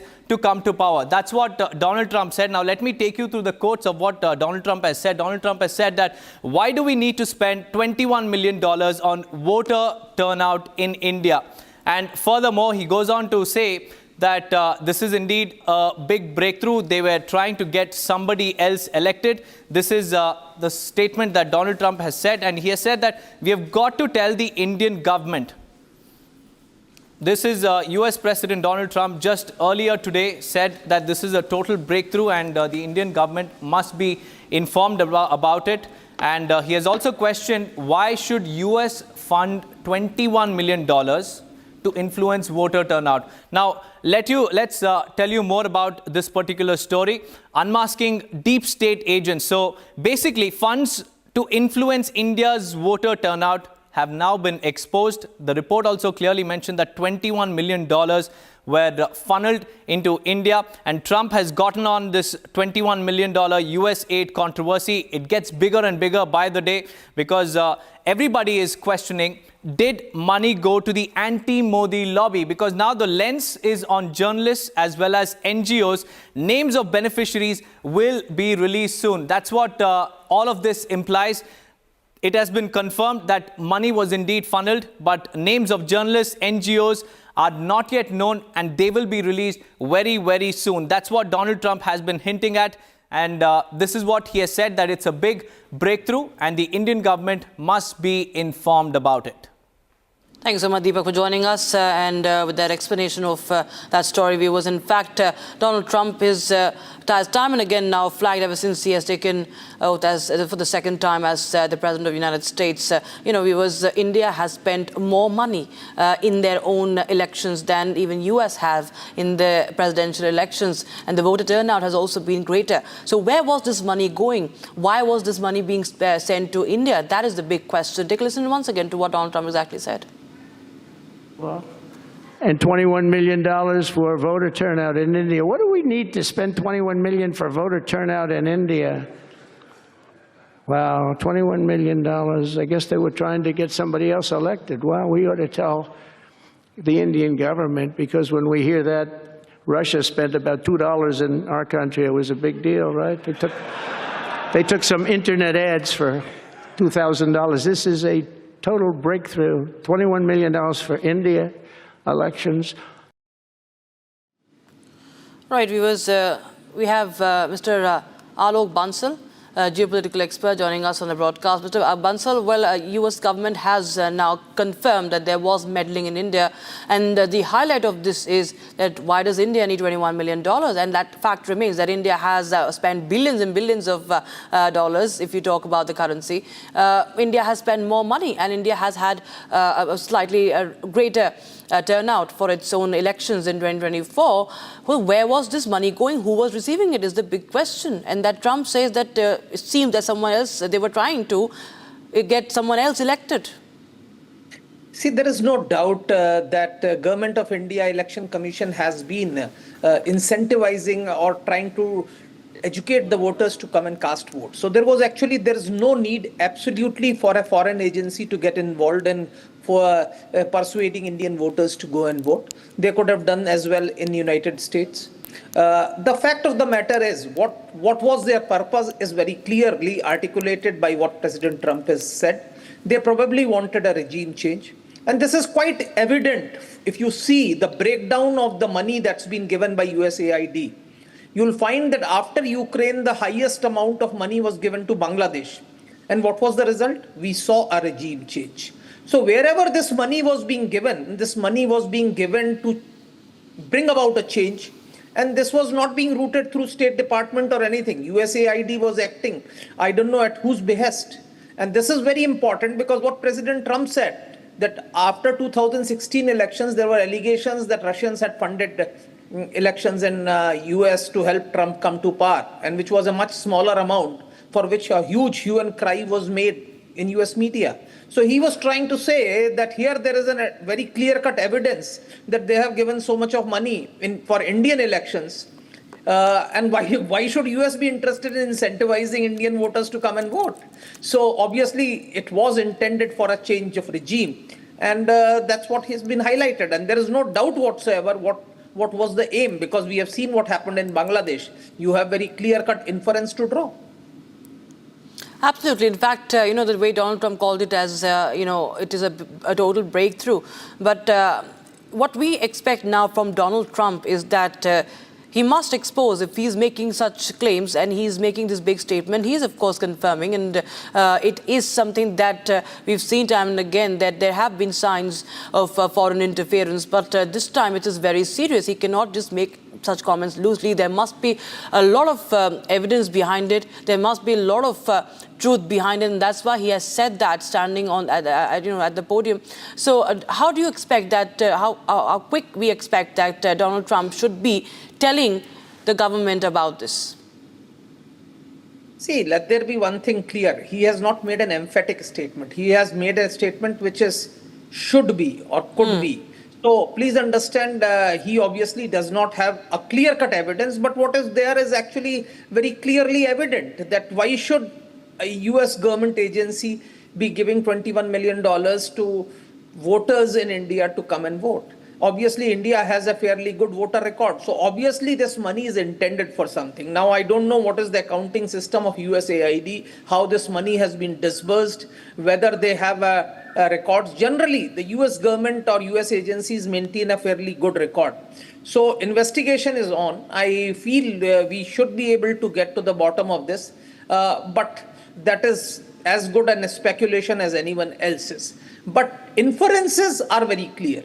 You see the full list of USAID disbursement, and you have, right on number 2, you have Bangladesh, which has received the highest amount of money after Ukraine. And you have seen a regime change in Bangladesh. So obviously, all this money which was going was either for war or conflict or for regime changes. So obviously, whatever was given in India was also for regime change. Maybe not sufficient to inflict a regime change like in Bangladesh, which is relatively a smaller country, and the amount disbursed was much larger. But probably that's the issue that I think is very clearly evident, I think, from this list. Right. Thank you so much for joining us, Mr. Alok Bansal, with your thoughts on that story. It's a big charge, viewers, coming in. It's a big statement coming in from Donald Trump. In fact, now we have reactions coming in. The BJP, of course, is demanding answers, demanding that the people must be exposed. But now it's J&K Chief Minister Omar Abdullah reacting to the controversy, saying it is for the Americans who they want to give aid, and that there shouldn't be no foreign interference. Omar further went on to say that we do not see, I quote him here, we do not see foreign interference so far, and if there's been interference, then the ECI should issue a clarification, unquote. So it's of course putting the onus on the Election Commission of India. But he says that as of now, he hasn't realized anything. He doesn't feel that there has been any sort of interference. Take a listen and viewers to Omar Abdullah. तो सवाल क्या है ना? So he said कि उनको लगता है कि someone wanted to get someone else. वो अमेरिका तक है, एड उनका है, वो किसको देना चाहते हैं, किसको नहीं देना चाहते हैं, वो फैसला हमारा कहाँ पर है? Foreign interference Indian elections, foreign interference in the नहीं होना चाहिए, और वैसे भी ना foreign interference की फिलहाल कोई सबूत तो नजर नहीं आ रही है. हमें तो ना बताएं, इलेक्शन कमीशन को फिर इस चीज का जवाब देना होगा. क्या हमारे इलेक्शंस में कहीं पे फॉरेन इंटरफेरेंस हुआ है? क्योंकि अभी तक तो हम मान के चल रहे हैं कि हमारे इलेक्शन जो है फ्री और फेयर रहे हैं. अब अगर इस तरह की कोई बात आई है तो इलेक्शन कमीशन ऑफ इंडिया इसमें सफाई दे. Right, viewers, that's one of the big stories that we are tracking for you today. Meanwhile, let's take a quick look at some more stories making news from across the country. This is Bharat in 2 minutes. A Bangladesh Airlines flight bound from Dhaka to Dubai made an emergency landing at the Nagpur airport in the wee hours of the 20th of February. Due to a technical issue, no casualties or damage was reported as further investigation is underway. In a terrifying incident, an 11-year-old girl was physically assaulted by her teacher at the madrasa. The accused, identified as Hassan, was immediately detained following a complaint by the victim's family. Further probe is underway. Following the death of a 20-year-old engineering student in Odisha's KIIT University, the management has shared that the university will issue a scholarship after the deceased. The management also met the deceased girl's family, assuring him that KIIT is committed to following investigation protocols. In yet another crackdown on drug trafficking, the Jammu and Kashmir police have nabbed 5 people for allegedly smuggling more than 10 kilograms of heroin valued at 55 crores. The accused are linked to a Pakistan-backed group and were caught smuggling drugs from Pakistan to India. According to sources, the money generated through drug sales were used for fueling terror activities across the borders. In a major operation at the Bengaluru airport, the Enforcement Directorate seized a large amount of foreign currency being smuggled to Colombo. The foreign currency is valued to be around 2.12 crore rupees, and 3 accused have been detained. NIA, along with the assistance of the local police, have arrested 3 more accused linked to the Visakhapatnam espionage case. The accused were allegedly sharing sensitive information with the terror organization ISIS. The accused have since been detained, bringing the total arrest count to 8 as the further investigation continues.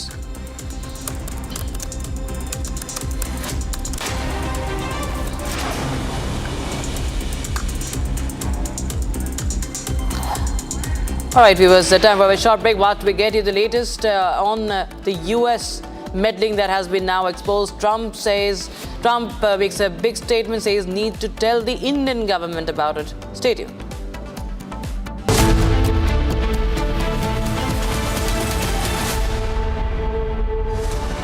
The Limitless India Youth Hackathon. Call for entries. Category 4. Equity and empowerment. I'm delighted to hear of this new project which Republic TV is bringing to India. India is full of talent.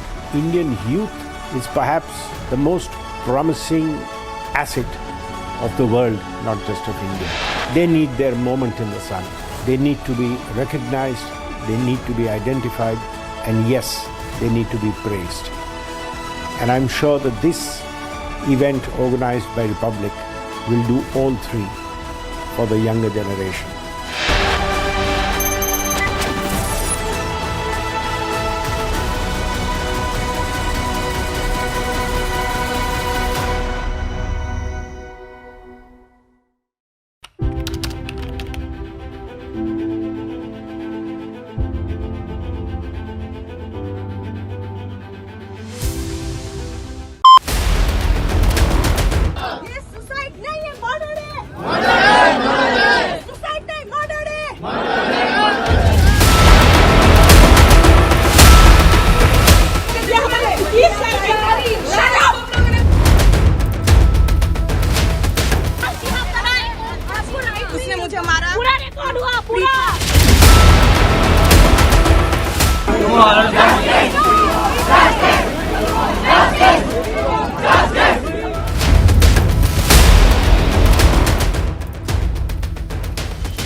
हमारा नाम अनिल प्रसाद यादव है। हम नेपाल से हैं।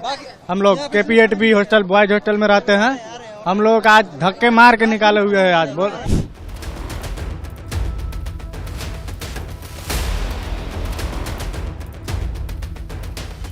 Daughter of our state, ऐसा नहीं कि वो बाहर से है। इसके लिए हमें बहुत खेद है और भारत नेपाल का संपर्क को अच्छी तरह से फिर कैसे रिस्टोर किया जा सके, उड़ीसा का संपर्क कैसे रिस्टोर किया जा सके।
Hi there, we are proud to announce Republic Plenary 2025, a gigantic thought leadership summit for the youth. The theme this year is Limitless India, and you, the youngsters, have an opportunity to be part of the initiative.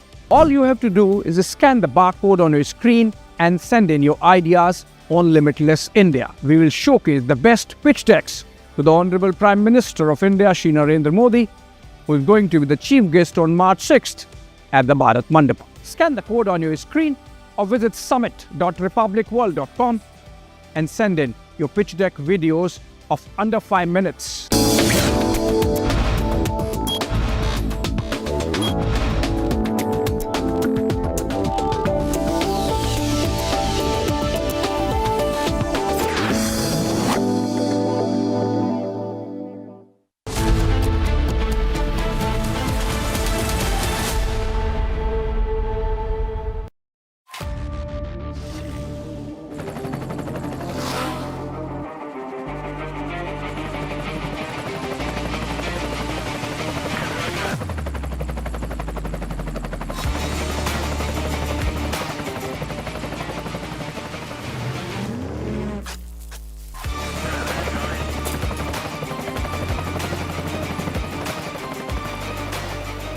Director, the taste of success.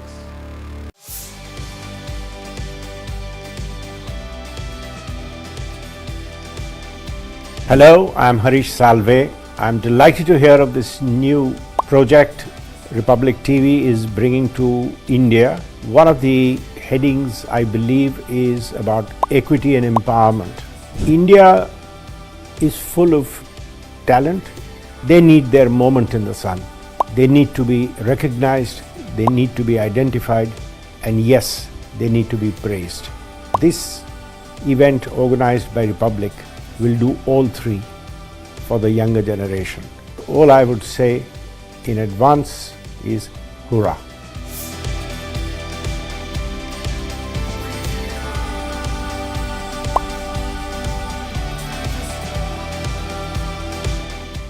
A big shout out to all young Indians. You have the opportunity to be a part of the Republic Plenary Summit 2025, Limitless India. All you have to do is send us a pitch deck with less than 5 minutes and upload it on summit.republicworld.com or simply scan the barcode on your screen and follow the steps.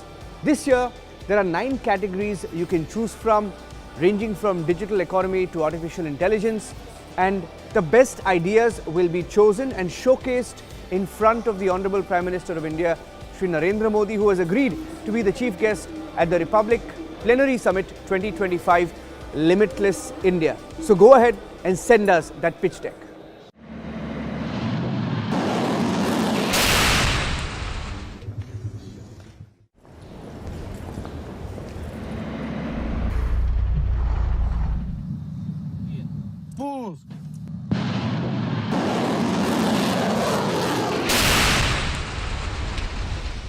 Президент Юрий Ушаков.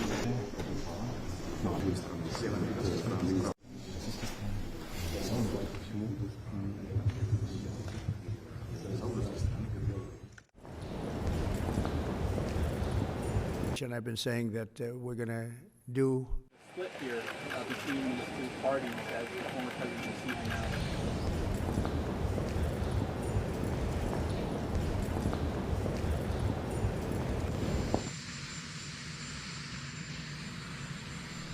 The Russia talks, your impression of how they went today, and if you're perhaps more confident or less confident of a deal after what happened today? Well, much more confident. They were very good. Russia wants to do something. They want to stop the savage barbarianism. I mean, what's going on over there? It's soldiers are being killed by the thousands on a weekly basis. It's ridiculous. As part of a peace deal with Putin, would you be willing to consider removing all American troops from Europe? Well, nobody's asked me to do that, so I don't think we'd have to do that. I wouldn't want to do that. But that question's never really come up. Sir, do you support stationing European peacekeeping troops in Ukraine as part of this peace deal? If they want to do that, that's great. I'm all for it. If they want to do that, I think that'd be fine. I mean, I know France has mentioned it. Others have mentioned it.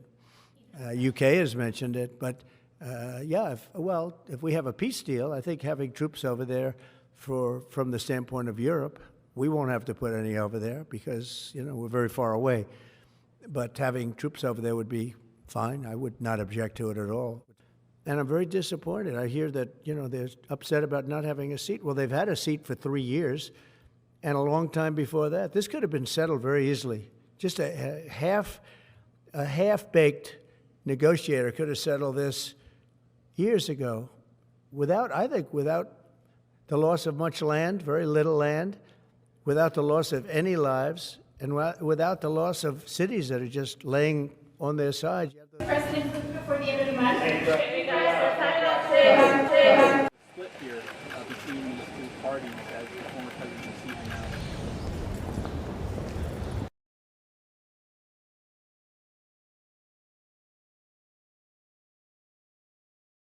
इसको घर पे लगाओगे तो शादी का तो पता नहीं, पर घर पक्का नहीं टूटेगा।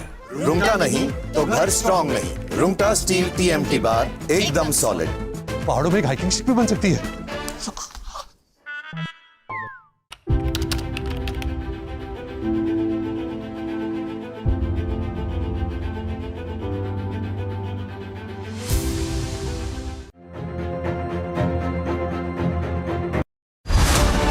The Limitless India Youth Hackathon. Call for entries, Category 6. Digital Economy. I'm super excited about Republic TV's Republic Plenary Summit, where they're inviting some of the bright young minds of the country to participate in a hackathon. I am going to be part of the digital economy category, the one that excites me the most because in the next decade, India is going to transition into being a superpower in the digital economy on the back of some amazing homegrown innovations. The best example today is UPI, on which PhonePe has been built. So do come and be a part of this great event, and I'm looking forward to listen to all your pitches.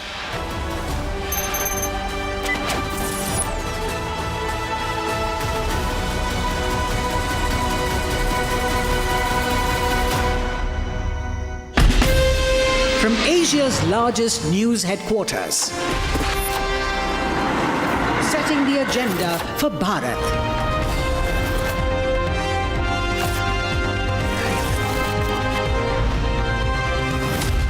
You're watching Republic.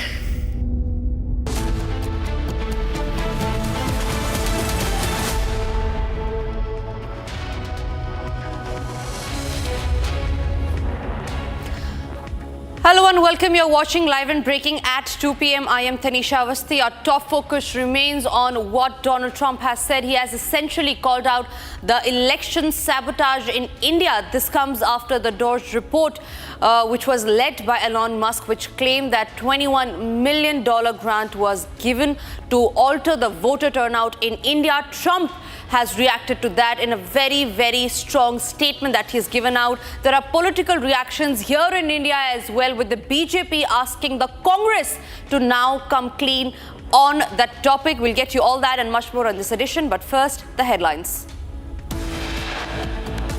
And $21 million for voter turnout in India. What do we need to spend $21 million for voter turnout in India? Wow, $21 million. I guess they were trying to get somebody else elected. Well, we ought to tell the Indian government. Trump calls out sellouts, says $21 million sanctioned by USA to influence voter turnout in Indian elections and overturn the government. BJP launches a scathing attack on Congress after Trump's claim, says US President's remarks signal external interference in India's election and that the Congress must come clean on it. मैं रेखा गुप्ता ईश्वर की शपथ लेती हूं कि मैं विधि द्वारा स्थापित भारत के संविधान के प्रति सच्ची श्रद्धा और निष्ठा रखूंगी. BJP government takes shape in the national capital after 27 long years. Rekha Gupta takes oath as the Delhi Chief Minister.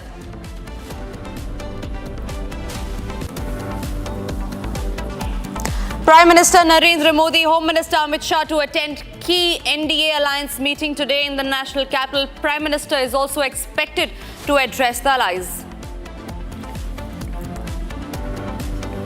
Hamas returns the remains of 4 Israeli hostages, claims they were killed during the initial airstrikes at the start of the war.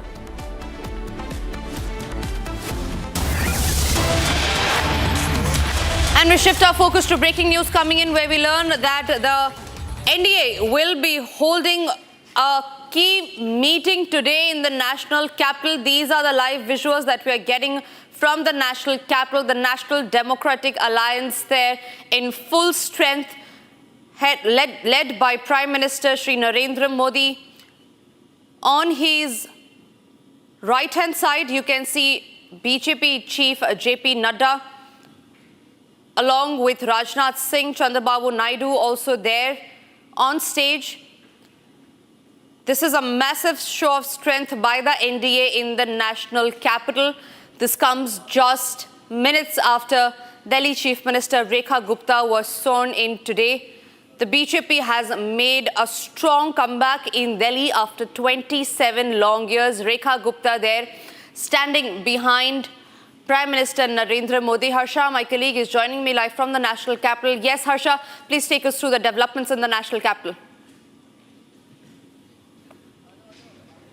So Tanisha, this morning we saw there the new Delhi has got the new Chief Minister, which is Rekha Gupta. After her swearing ceremony, right now we are at Imperial Hotel, this hotel where the NDA lunch meet has been organized, where Prime Minister Narendra Modi, Amit Shah and all the Chief Ministers of the BJP and NDA ruled states have already arrived. We have seen the presence of Eknath Shinde, and also we have seen the presence of Devendra Fadnavis, and also the presence of Chandrababu Naidu, Pawan Kalyan and other Chief Ministers who have been called, who were also the attendees of the swearing-in ceremony at Ramlila Maidan. Now all those dignitaries have already arrived at the Imperial Hotel from where I'm reporting right now. Prime Minister Narendra Modi just arrived 5 minutes back, and already now meeting has begun. This is an informal lunch meet which has been organized, and also New Delhi CM Rekha Gupta will be interacting one-on-one with all the BJP and NDA ruled states Chief Minister in the presence of Prime Minister Narendra Modi and HM Amit Shah. This is indeed a very important day for Delhi, because after 27 years the drought for BJP in Delhi has finally ended, and also the focus of Delhi Chief Minister will now be on certain important issues which BJP has been speaking through their manifesto during their campaign, and also they will start today with the Aarti at Yamuna, where all the cabinet ministers will be going along with Delhi Chief Minister. So this is indeed a very important day, and that is the reason why the swearing-in ceremony was very grand. All the dignitaries, the influential people, the prominent personalities, Chief Ministers, all were called, and this is the meeting where everyone will interact informally. There's a meet and greet, sort of a lunch. Along with lunch, there will be a meet and greet, informal interaction of all the Chief Ministers with New Delhi CM Rekha Gupta. It's a good occasion to interact and know each other very well, and that is why we have been told that this program will go on till 3 o'clock, and after 3 o'clock, all the Chief Ministers will leave for their residence, or some who have to leave for their respective state will leave today only. But yes, from here, Rekha Gupta along with the cabinet will be going for the Yamuna. At Yamuna Ghat, there's an Aarti which has been organized, because we very well know Yamuna was one of the key issues of BJP in this election. We have seen the political row and tug of war between Aam Aadmi Party and BJP during election campaign as well, when there was a lot of talk in the town regarding the cleanliness of Yamuna River. So we'll see all those happenings today, but right now all the focus is at Imperial Hotels. After some time we'll also get inside visuals exclusive, where we see how all these informal meeting and meet and greet is happening between all the Chief Ministers with the Delhi CM Rekha Gupta in the presence of Prime Minister Narendra Modi and Home Minister Amit Shah. Back to you. Right, Harsha, this is an informal lunch meeting, as you tell us. Are we also expecting a formal meeting? Are we also expecting Prime Minister to address the allies, since the NDA show of strength is on full display today in the national capital?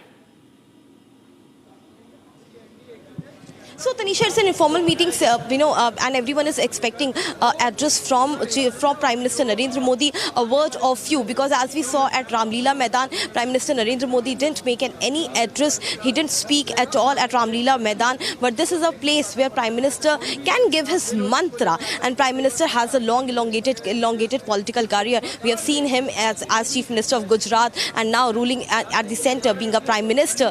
And so he could give few mantras and informal chit-chat, because not the allies are all the friends also of Prime Minister Narendra Modi. We have seen the equation of Prime Minister with either Chandrababu Naidu, Devendra Fadnavis, Eknath Shinde, and also the new Chief Ministers which I've seen of Madhya Pradesh, Rajasthan and Chhattisgarh, Vishnu Desai, Mohan Yadav and also Bhajan Lal Sharma. All these CMs are already here. So we have seen the close camaraderie of Prime Minister Narendra Modi with all of them. And now Rekha Gupta is a new addition to this list. And we can clearly say that Prime Minister Narendra Modi will be interacting informally with all of them. Usually during such meetings, whenever there's an NDA meeting, we have seen Prime Minister having a light chit-chat with most of his friends, the allies, who are now the Chief Minister of several states as well. So we can expect few lines from Prime Minister inside, but we'll get to know exactly what was the chat inside after the meeting gets concluded. But right now, what is all inside happening is an informal lunch, and after some time we'll get to know the inside stories as well. What was the mantra shared by Prime Minister Narendra Modi with his allies and the new Chief Minister of Delhi? Back to you. It's a very historic achievement. Thank you. All right, that was Pawan Kalyan that was addressing the media. We'll try and see if we can get that reaction again. But these are the live visuals that we're getting in from the national capital of Prime Minister Modi, along with NDA chief ministers of the NDA ruled states, showing strength in the national capital. Moving on to the top story that we're tracking here on Republic. It is Donald Trump now which has called out the US aid meddling into Indian elections. He has made a big statement where he said that there was an attempt to alter the voter turnout, that there was an attempt to elect some other government, and he said that that it was supposed to be told to the government. He says that this is a total breakthrough. Now remember, this comes after the DOJ report that claimed that $21 million grants was given to alter the voter turnout in India. Trump is now backing that claim. Listen in first to that statement by the United States President Donald Trump. And $21 million for voter turnout in India. What do we need to spend $21 million for voter turnout in India? Wow, $21 million. I guess they were trying to get somebody else elected. Well, we ought to tell the Indian government, because when we hear that Russia spent about $2 in our country, it was a big deal, right? They took some internet ads for $2,000. This is a total breakthrough. $21 million for India elections.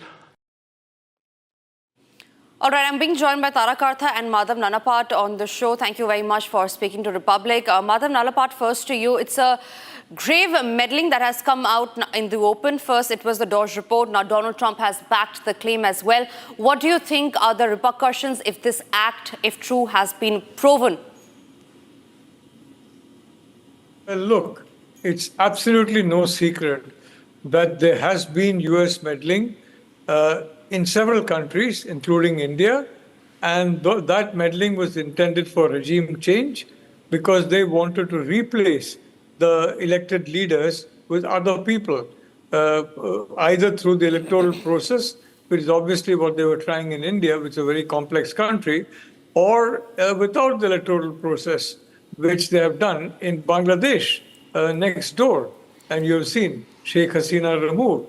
So this is it's a matter of satisfaction for all of us who have been talking about this, who have been talking about the fact that Prime Minister Modi is in the gun sights of people who do not like his independent policy, who do not like the fact that India has stood up under Prime Minister Modi. And we have been saying this for quite some time, and now it's been confirmed by the US government, by US government data and details. So what are those who were critical of us going to say now about the fact that, for so long, they called us, conspiracy theorists. The fact is, yes, there are conspiracies, and unfortunately, many of these conspiracies turn out to be accurate. And the conspiracies that they have so-called unraveled about this government are absolutely a load of absolute rubbish.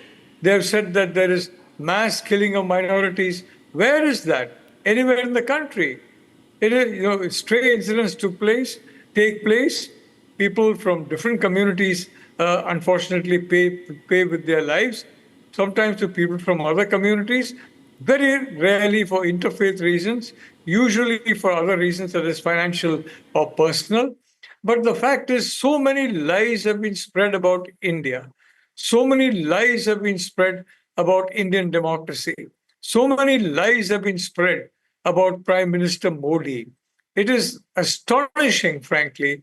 And if I may say so, it's a mountain of untruth that has come up. And now that mountain is being demolished, not only in India, but very systematically by the United States as well. And it is now clear that USAID was a major conduit for funding these groups. And on the one hand, Biden was all smiles. There was a great welcome in the White House. On the other hand, this kind of underhand activity was going on. And we have been pointing it out, but now we have got confirmation from no less than the President of the United States that our apprehensions were correct. Thank you. Right. Madhav Nalapat, thank you for sharing your views. Tarakartha, do you feel it's the time now that India should name and shame the sellouts who have interfered in Indian elections? Essentially, it is a violation of India's sovereignty as well. No, I would wait for some confirmation as to how this has been worked out, because 21 million apparently is to sort of maintain this outfit in India, right? Which itself is questionable, right? That itself, that there should be these NGOs who are supposed to be monitoring elections elsewhere. I mean, what business do you have doing these things? We are a democracy. We have a perfectly capable election commission who's able to do these things. So what is the necessity at all? I mean, forget about the funding aspect. Second thing is, apparently from what I can make out, that there was this International Foundation for Electoral Systems, an MOU with them by the CEC. Now, whether the money there was exchanged, again, we don't know what for sure, but IFES is funded by the Open Society Foundation, which is a George Soros outfit.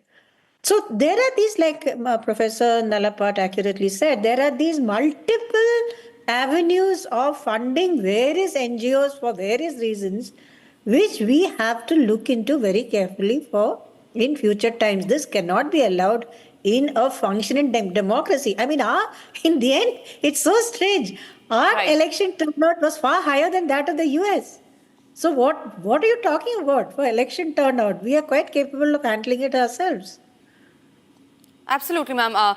I request Tarakartha and Madhav Nalapat to stay with us. Remember, it was in April 2024, when the Prime Minister had first hinted out at interference, at foreign interference to be precise, in the Indian elections. Listen into that statement. आजकल देश दुनिया के बड़े-बड़े ताकतवर लोग मोदी को हटाने के लिए एकजुट हो गए हैं, लेकिन ये नारी शक्ति का आशीर्वाद है, मातृशक्ति का आशीर्वाद है, आपका सुरक्षा कवच है कि मोदी हर चुनौती से टकराते हुए चलता जा रहा है. Mr. Nalapat, what do you think could be the legal actions that India could take, keeping in mind the foreign interference that has come to light in the Indian elections? Look, I think the legal avenues are somewhat limited.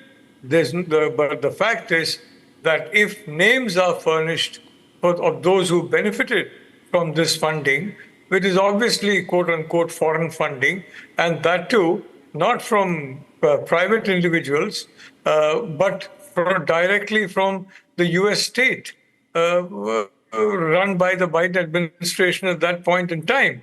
I think naming those who received this kind of money would be would be extremely damaging to them and would enable a situation to be created in which they no longer are able to function because their credibility would have gone down to zero.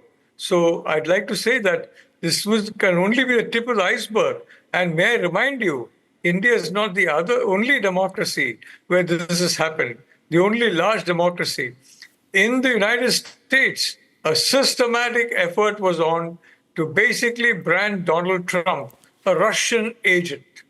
I mean, that's utter rubbish, a Russian agent, and to ensure that he would be defeated in the just concluded U.S. election, of 2024, November.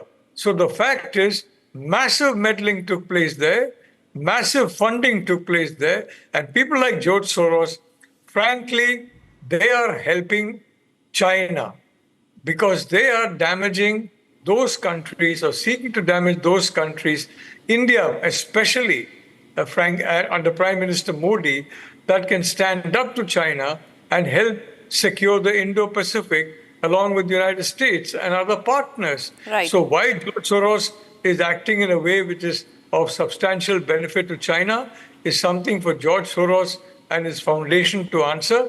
But this Open Society Foundation is actually a foundation that closes society to any opposing view. And they did that during the Ukraine war by just shutting off access to any view that was contradictory to the the chant that we heard about the Ukraine war, that Ukraine would win the war from days maybe 15 or 20 or 200 or 300 or 600. Absolutely. But the fact is, it was, as Prime Minister Modi correctly divined, it was not possible for Ukraine to win.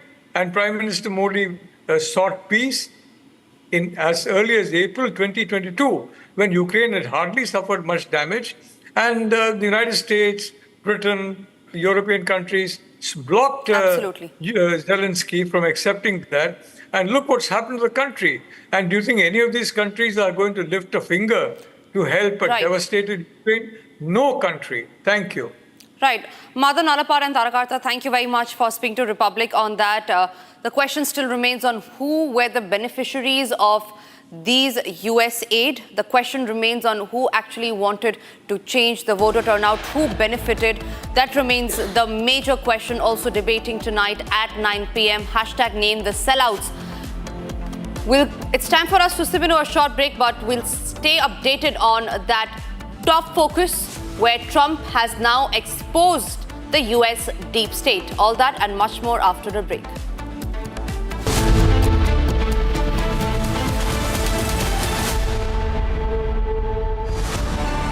The Limitless India Youth Hackathon.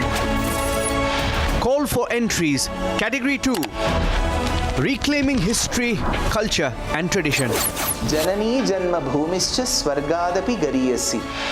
It is indeed a big moment of fortune and pride that we are all a part of this Bharata Desha. Reclaiming our Indian history, culture and tradition is one of the very many areas that this hackathon is being organized. Those youth under 30 are welcome to participate. Submit your entries by the 28th of February. Those of your innovative, research-driven, out-of-the-box ideas shall be reviewed by us, and those of you who are selected will get to present your ideas in Bharata Mandapam, New Delhi, in the august presence of the Honorable Prime Minister of India, Shri Narendra Modi.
Raipur से आ रहे थे sir, Prayagraj जा रहे थे। कैसे दुर्घटना हो गई सर? दुर्घटना मतलब ट्रेलर खड़ी थी, बस वाले ने पीछे से ठोक दिया। ये बॉर्डर में ही है, छत्तीसगढ़ और यूपी का बॉर्डर, वहीं पे। सो रहे थे, जाग रहे थे? हल्का हल्का जाग भी रहे थे, सो रहे थे झपकी टप, क्योंकि 20 मिनट पहले हम लोग चाय पिए थे पेंड्रा में, वहां से निकले थे। शायद ड्राइवर चेंज किया, वो दूसरा ड्राइवर चलाया, रफ चला रहा था ड्राइवर, जाके ठोक दिया। किसकी गलती है? ड्राइवर की गलती सर। और ट्रेलर भी जो ट्रेलर खड़ी थी रोड में, ये संभाल नहीं पाया, स्पीड में था, संभाल नहीं पाया।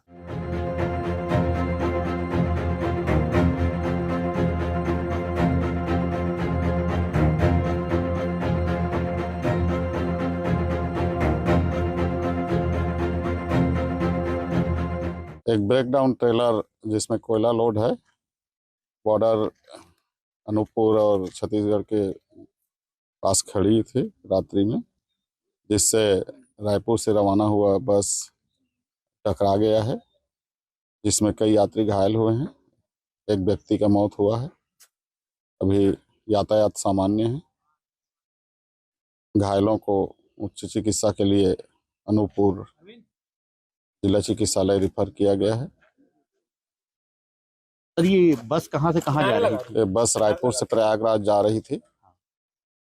शुरुआती जांच में क्या आया, गलती किसकी मान रहे हैं? ये खड़ी ट्रक के कारण ये दुर्घटना होना ज्ञात हुआ है। सर लगभग 23 लोग घायल है सर, बड़े काफी लोग घायल हुए हैं। इस प्रकार की घटनाओं को रोकने के लिए किसी प्रकार का कोई कदम? इसके लिए पूरा हाईवे पेट्रोलिंग और कार्रवाई किया जा रहा है, क्योंकि ये देर रात की घटना है। कार्रवाई अव्यवस्थित वाहनों के विरुद्ध किया जा रहा है। आगे भी कार्रवाई जारी रहेगी।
Hello, I'm Harish Salve. I'm delighted to hear of this new project Republic TV is bringing to India.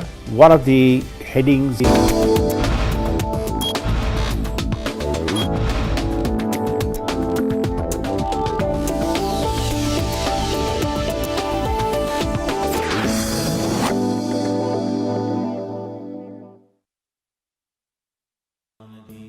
Amity has been ranked India's #1 private university in the recently released Education World Rankings, a testimony to Amity's globally benchmarked standards in education.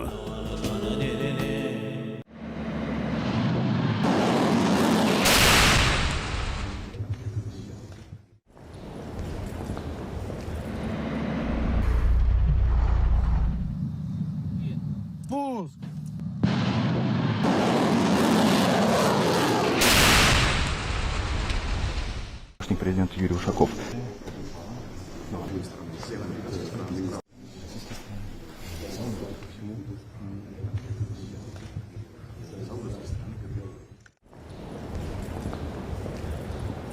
And I've been saying that we're going to do split here between these two parties as the former president sees it now?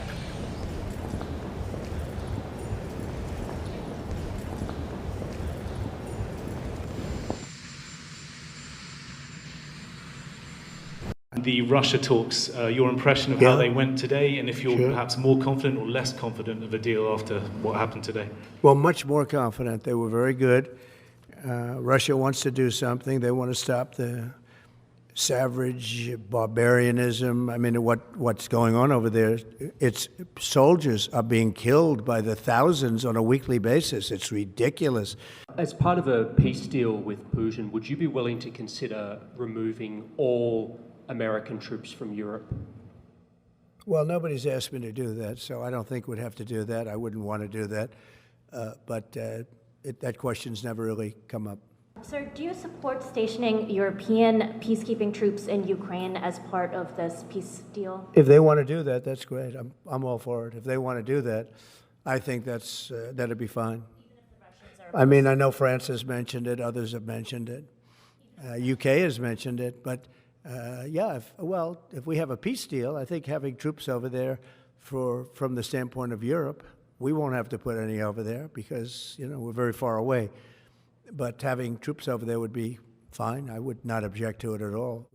And I'm very disappointed. I hear that, they're upset about not having a seat. Well, they've had a seat for 3 years and a long time before that. This could have been settled very easily. Just a half-baked negotiator could have settled this years ago without the loss of much land, very little land, without the loss of any lives, and without the loss of cities that are just laying on their side. President, before the end of the month, Split here between these two parties as the former president sees it now.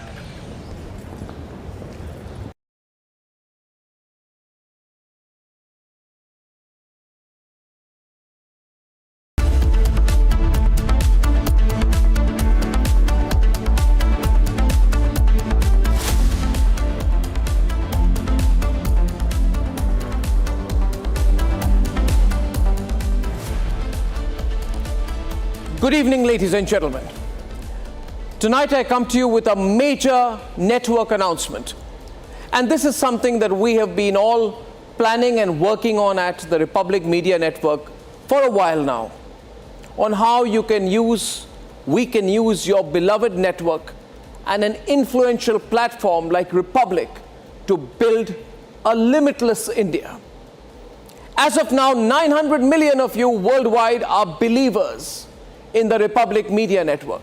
900 million. I'm delighted that the Republic Plenary Summit is being held on March 6th.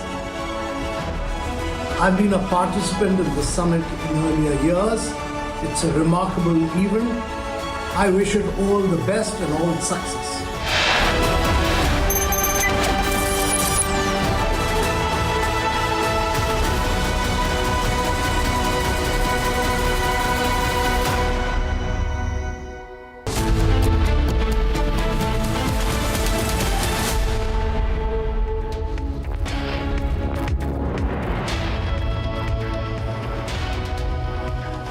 Hello and a very warm welcome. It's 2:30 in the afternoon. You're watching Republic TV. I'm Gesu Bharadwaj. And Hamas has sent back to the Israeli soil the remains of 4 Israeli hostages who died or were killed in Hamas's captivity. Tracking that closely and a lot more for you. But first, a quick check on the headlines. And $21 million for voter turnout in India. What do we need to spend $21 million for voter turnout in India? Wow, $21 million. I guess they were trying to get somebody else elected. Well, we ought to tell the Indian government. US President Donald Trump calls out sellouts, says $21 million sanctioned by US aid to influence voter turnout in Indian elections and overturn the government. BJP launches scathing attack on the Congress after Trump's claim, says US President's remarks signal external interference in India's elections and that Congress must come clean.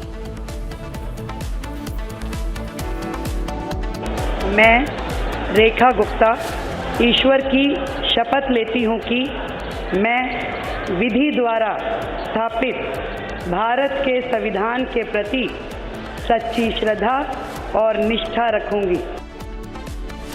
BJP government takes shape in the national capital after 27 long years. Rekha Gupta takes oath as Delhi's new chief minister.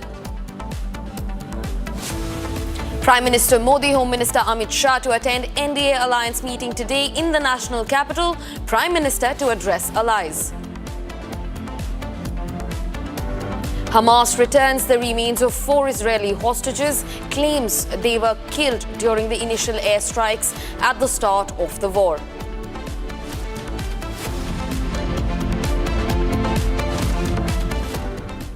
Viewers, the Ministry of Information and Broadcasting has issued an advisory to online curated content publishers and self-regulatory bodies, urging them to strictly adhere to Indian laws and the Code of Ethics outlined in the Information Technology Rules 2021. This advisory emphasizes the need for ensuring that content on all OTT platforms complies with the country's regulations, particularly in relation to issues of decency, obscenity, and sensitivity. Just moments ago, the big statement that came in from the side of the Ministry of Information and Broadcasting, where they've issued an advisory to all online curated content publishers and self-regulatory bodies.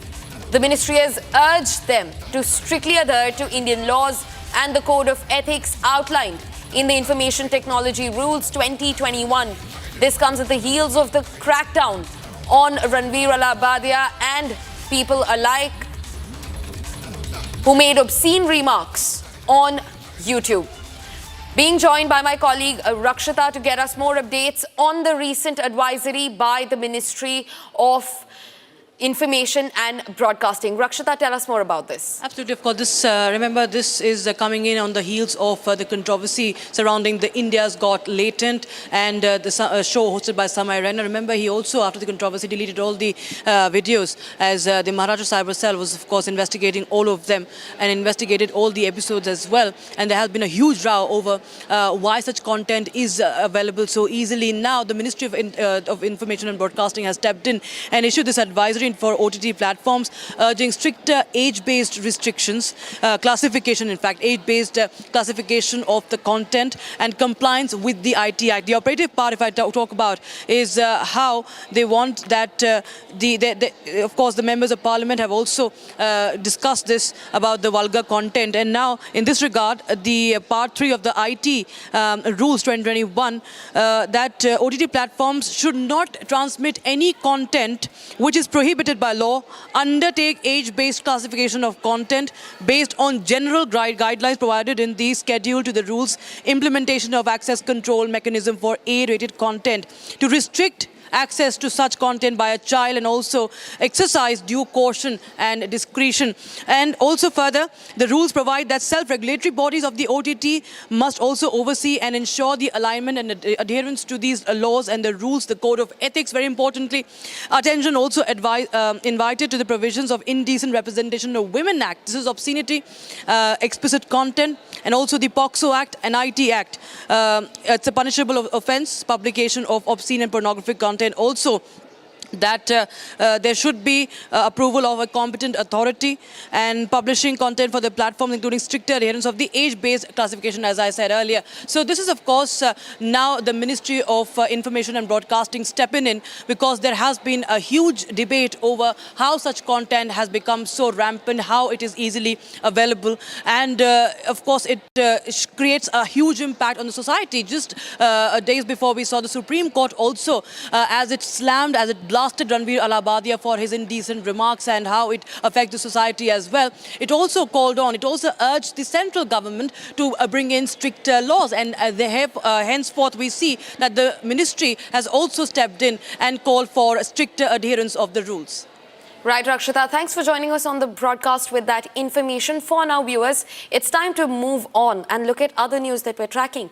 US President Donald Trump has intensified his criticism of the now cancelled $21 million voter turnout initiative in India the day after defending the actions of the Department of Government Efficiency, DOGE, his administration's cost-cutting team. He implied that the money might have been used to influence the election in favor of a specific candidate. Trump has indicated that sellouts may have been attempting to elect somebody else from the side of the US aid. Take a listen in to US President Donald Trump. And $21 million for voter turnout in India. What do we need to spend $21 million for voter turnout in India? Wow, $21 million. I guess they were trying to get somebody else elected. Well, we ought to tell the Indian government, because when we hear that Russia spent about $2 in our country, it was a big deal, right? They took some internet ads for $2,000. This is a total breakthrough. $21 million for India elections.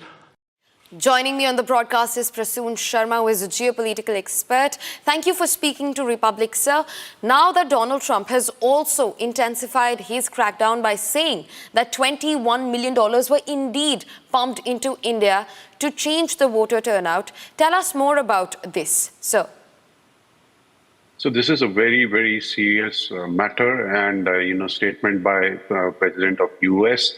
And not only it tells the involvement of deep state, and this also gives an opportunity for Indian establishment to subvert and destroy this deep state who directly interfere in one of our most, critical, policy making process, that is elections. Being a democratic country, it's very, very critical. So they are talking now about, central government.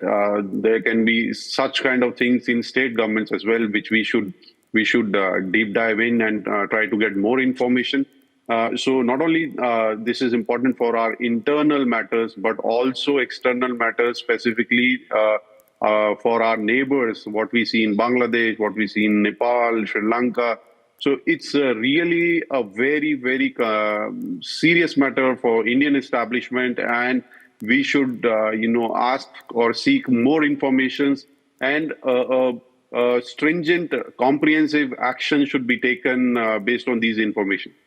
Right, sir. Thank you for joining us on the broadcast with that information. For now, viewers, a time to move on to another aspect that we're tracking at this hour. Let's also listen into a response from Prime Minister Modi back from April in 2024 during the Lok Sabha elections campaign, where he had hinted at a foreign conspiracy to remove him from power. Listen in. आजकल देश दुनिया के बड़े बड़े ताकतवर लोग मोदी को हटाने के लिए एकजुट हो गए हैं, लेकिन ये नारी शक्ति का आशीर्वाद है, मातृशक्ति का आशीर्वाद है, आपका सुरक्षा कवच है कि मोदी हर चुनौती से टकराते हुए चलता जा रहा है। कांग्रेस वालों का और दुनिया में बैठी कुछ ताकतों का माथा गर्म हो जाता है। अगर भारत शक्तिशाली हो गया तो कुछ ताकतों का खेल ही बिगड़ जाएगा। आज अगर भारत आत्मनिर्भर बन गया तो कुछ ताकतों की दुकान बंद हो जाएगी। इसलिए वो भारत में कांग्रेस और इंडी गठबंधन